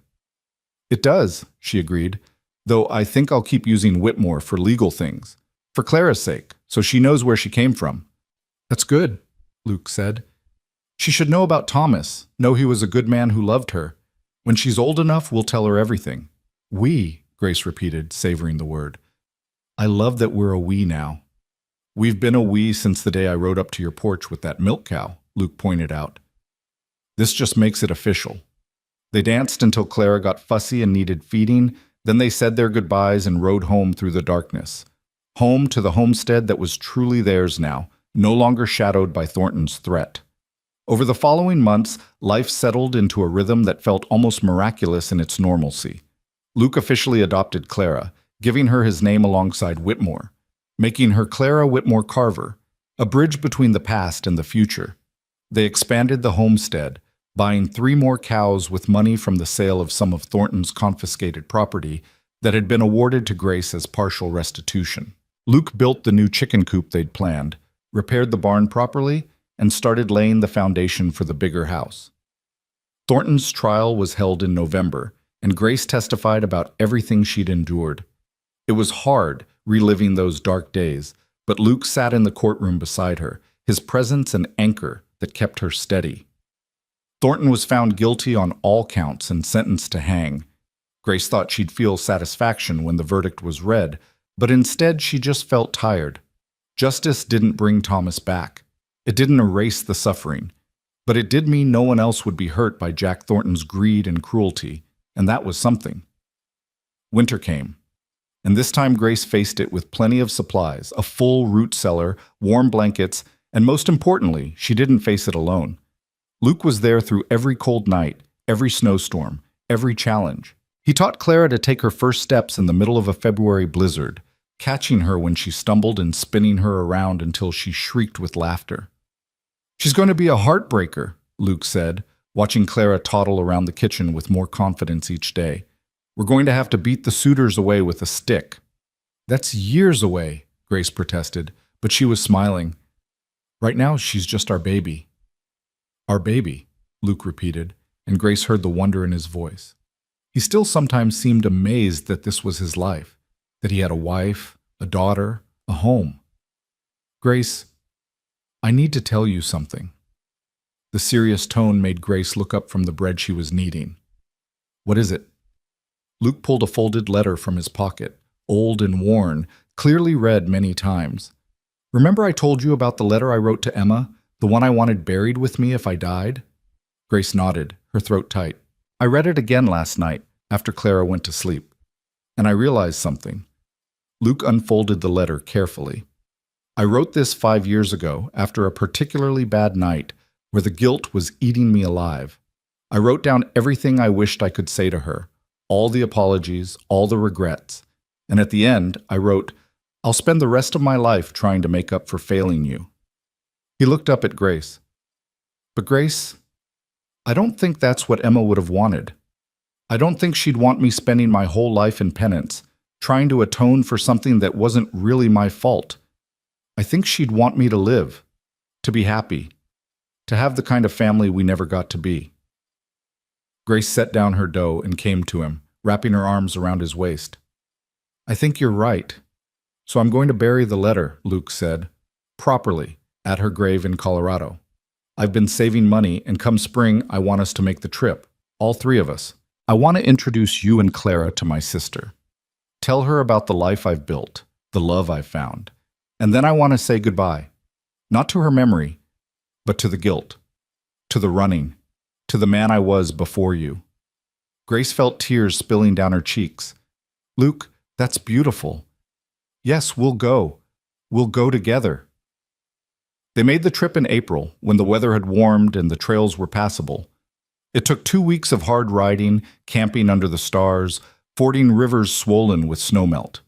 Clara thought it was a grand adventure, babbling excitedly at every new sight, charming everyone they met along the way. They found Emma's grave in a small cemetery outside Denver, marked by a simple wooden cross that had weathered 15 years of elements. Luke stood there for a long time, just staring, while Grace hung back with Clara, giving him space. Finally, he knelt down, and Grace saw him dig a small hole at the base of the cross. He placed the letter inside, covered it with earth, then sat back on his heels. Grace couldn't hear what he said, but she saw his lips moving, saw the tears on his cheeks, saw the way his shoulders finally relaxed. As if he'd been carrying a weight for so long, he'd forgotten what it felt like to stand up straight. When he came back to them, his eyes were red but clear. "I told her about you, but," he said, "about how you saved me the way I couldn't save her. About Clara, about the homestead, about everything we're building. And I said goodbye." Grace took his hand. "How do you feel?" Luke considered the question seriously. "Free," he said finally. "For the first time in 15 years, I feel free." They stayed in Denver for a few days, letting the horses rest, stocking up on supplies. Luke was quiet, but not sad, more thoughtful than anything, and Grace could see him processing, healing, letting go of the past piece by piece. On their last night in the city, they sat in their hotel room while Clara slept, and Luke said, "I want to have more children. With you, if you're willing." Grace felt warmth bloom in her chest. "I'm willing. How many are you thinking? 3 or 4? Maybe 5? Luke grinned at her expression. "We've got a big house to build. Might as well fill it up." "You're crazy," Grace said, but she was laughing. "But all right, 3 or 4 sounds perfect." "Grace," Luke said, suddenly serious, "I know this all happened fast. I know people judge us for it, but I need you to know I don't regret a single moment, not one. You're the best thing that ever happened to me." "Even better than that time you won $50 in a poker game in New Mexico?" Grace teased. "Even better than that," Luke confirmed solemnly. "Though that was a pretty good day." They made love that night with a tenderness that spoke of deep understanding, of two people who'd found each other against all odds and refused to let go.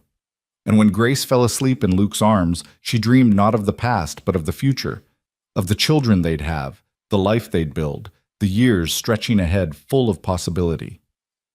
They returned home in May to find their garden already sprouting from seeds the Chens had planted in their absence, their animals healthy and well-tended by neighbors, and a letter waiting from the territorial governor's office.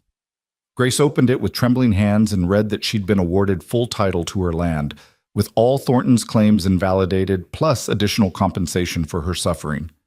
"We're really going to be all right," she said wonderingly. "Luke, we're going to make it." "Never doubted it for a second," Luke lied, and they both laughed. The years that followed were everything Luke had promised that first night on the porch. They built the big house, 4 bedrooms, a proper parlor, a kitchen twice the size of the original. Clara grew into a bright, confident girl who could ride before she could read and who had her father's eyes and her mother's determination. They had 3 more children, James Luke Carver, born during a thunderstorm 2 years after the wedding; Sarah Grace Carver, named for the friend who'd stood by them, born on a spring morning when the wildflowers were blooming; and Thomas David Carver, named for both men who'd shaped their family's story, born during the first snow of an early winter.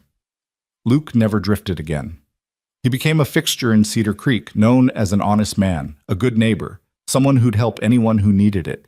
He taught his children everything he knew about ranching, about surviving on the frontier, about the importance of standing up for what's right, even when it's hard. Grace thrived in ways she'd never imagined possible. The homestead expanded into a proper ranch, one of the most successful in the territory. She became known as a businesswoman who could negotiate with cattle buyers and hold her own in any deal. But more than that, she became known as someone who'd survived the impossible and built something beautiful from the ashes. On their 10th anniversary, Luke took Grace back to the spot where he'd first ridden up with that milk cow, and they stood there watching the sunset paint the sky in shades of gold and crimson. "Do you remember what I said that first day?" Luke asked. "About how sometimes a small kindness is the difference between life and the alternative?" "I remember," Grace said. "I was wrong," Luke said. "It wasn't a small kindness. What we gave each other, it was everything. You gave me a reason to live, Grace. A reason to stop running. A home." Grace leaned against him, his arm around her waist, and looked out at the land they'd fought for, the house they'd built, the children playing in the yard under the watchful eye of their oldest daughter, Clara, now a young woman of 14. "You gave me the same thing," she said quietly. "After Thomas died, I thought my life was over. I thought the best I could hope for was survival. But Luke, you taught me that life after loss is possible, that loving again doesn't diminish what came before, that joy can grow in the darkest soil." "We taught each other," Luke corrected. "Everything good in my life exists because a stubborn widow refused to give up, and I was lucky enough to ride by at the right time." "The right stranger at the right time," Grace agreed, echoing his words from that first day. They stood there until the stars came out, 2 people who'd been broken and alone, now whole and together, watching their children's laughter echo across the land they'd claimed through courage and love. And Grace thought about prayers answered not by miracles, but by the right person arriving exactly when they're needed. Thought about how the darkest moments can lead to the brightest futures. Thought about how love, real love, doesn't follow timelines or social conventions. It simply is, powerful and true, reshaping everything it touches. Clara Whitmore Carver grew up and married a young rancher from the next county over, giving Grace and Luke their first grandchildren. James took over the ranch when Luke finally decided to slow down in his 60s.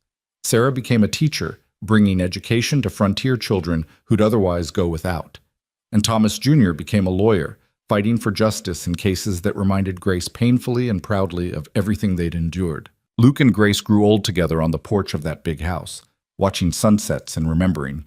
Sometimes they talked about those early days, about the drought, about Thornton, about how close they'd come to losing everything. But more often, they talked about the future, about their grandchildren, about the life they'd built that neither had imagined possible. On a warm evening in their 35th year of marriage, Luke took Grace's hand, weathered now, marked by years of hard work and harder-won joy, and said, "If I could go back and change anything, you know what I'd change." "What?" Grace asked. "Nothing," Luke said simply. "Every moment, every hardship, every loss. It all led me here. To you. And Grace, you've made my life worth living. I love you more today than I did the day we married, and I'll love you more tomorrow than I do today." Grace felt tears slide down her wrinkled cheeks, but they were happy tears. "I love you too, Cowboy. You brought milk and a marriage proposal, and you gave me everything." "You gave me everything," Luke corrected. "You gave me home." They sat there as the Texas sky turned from gold to pink to deep purple. Hands joined as they had been since that first desperate night when a drifter and a widow found salvation in each other. And if you'd asked either of them what they believed in, they'd tell you the same thing. They believed in second chances. They believed in love that emerges from ashes. They believed that sometimes the hardest roads lead to the most beautiful destinations. But most of all, they believed in each other, then, now, and forever. And that, Grace would say if anyone asked, was more than enough. It was everything. The end.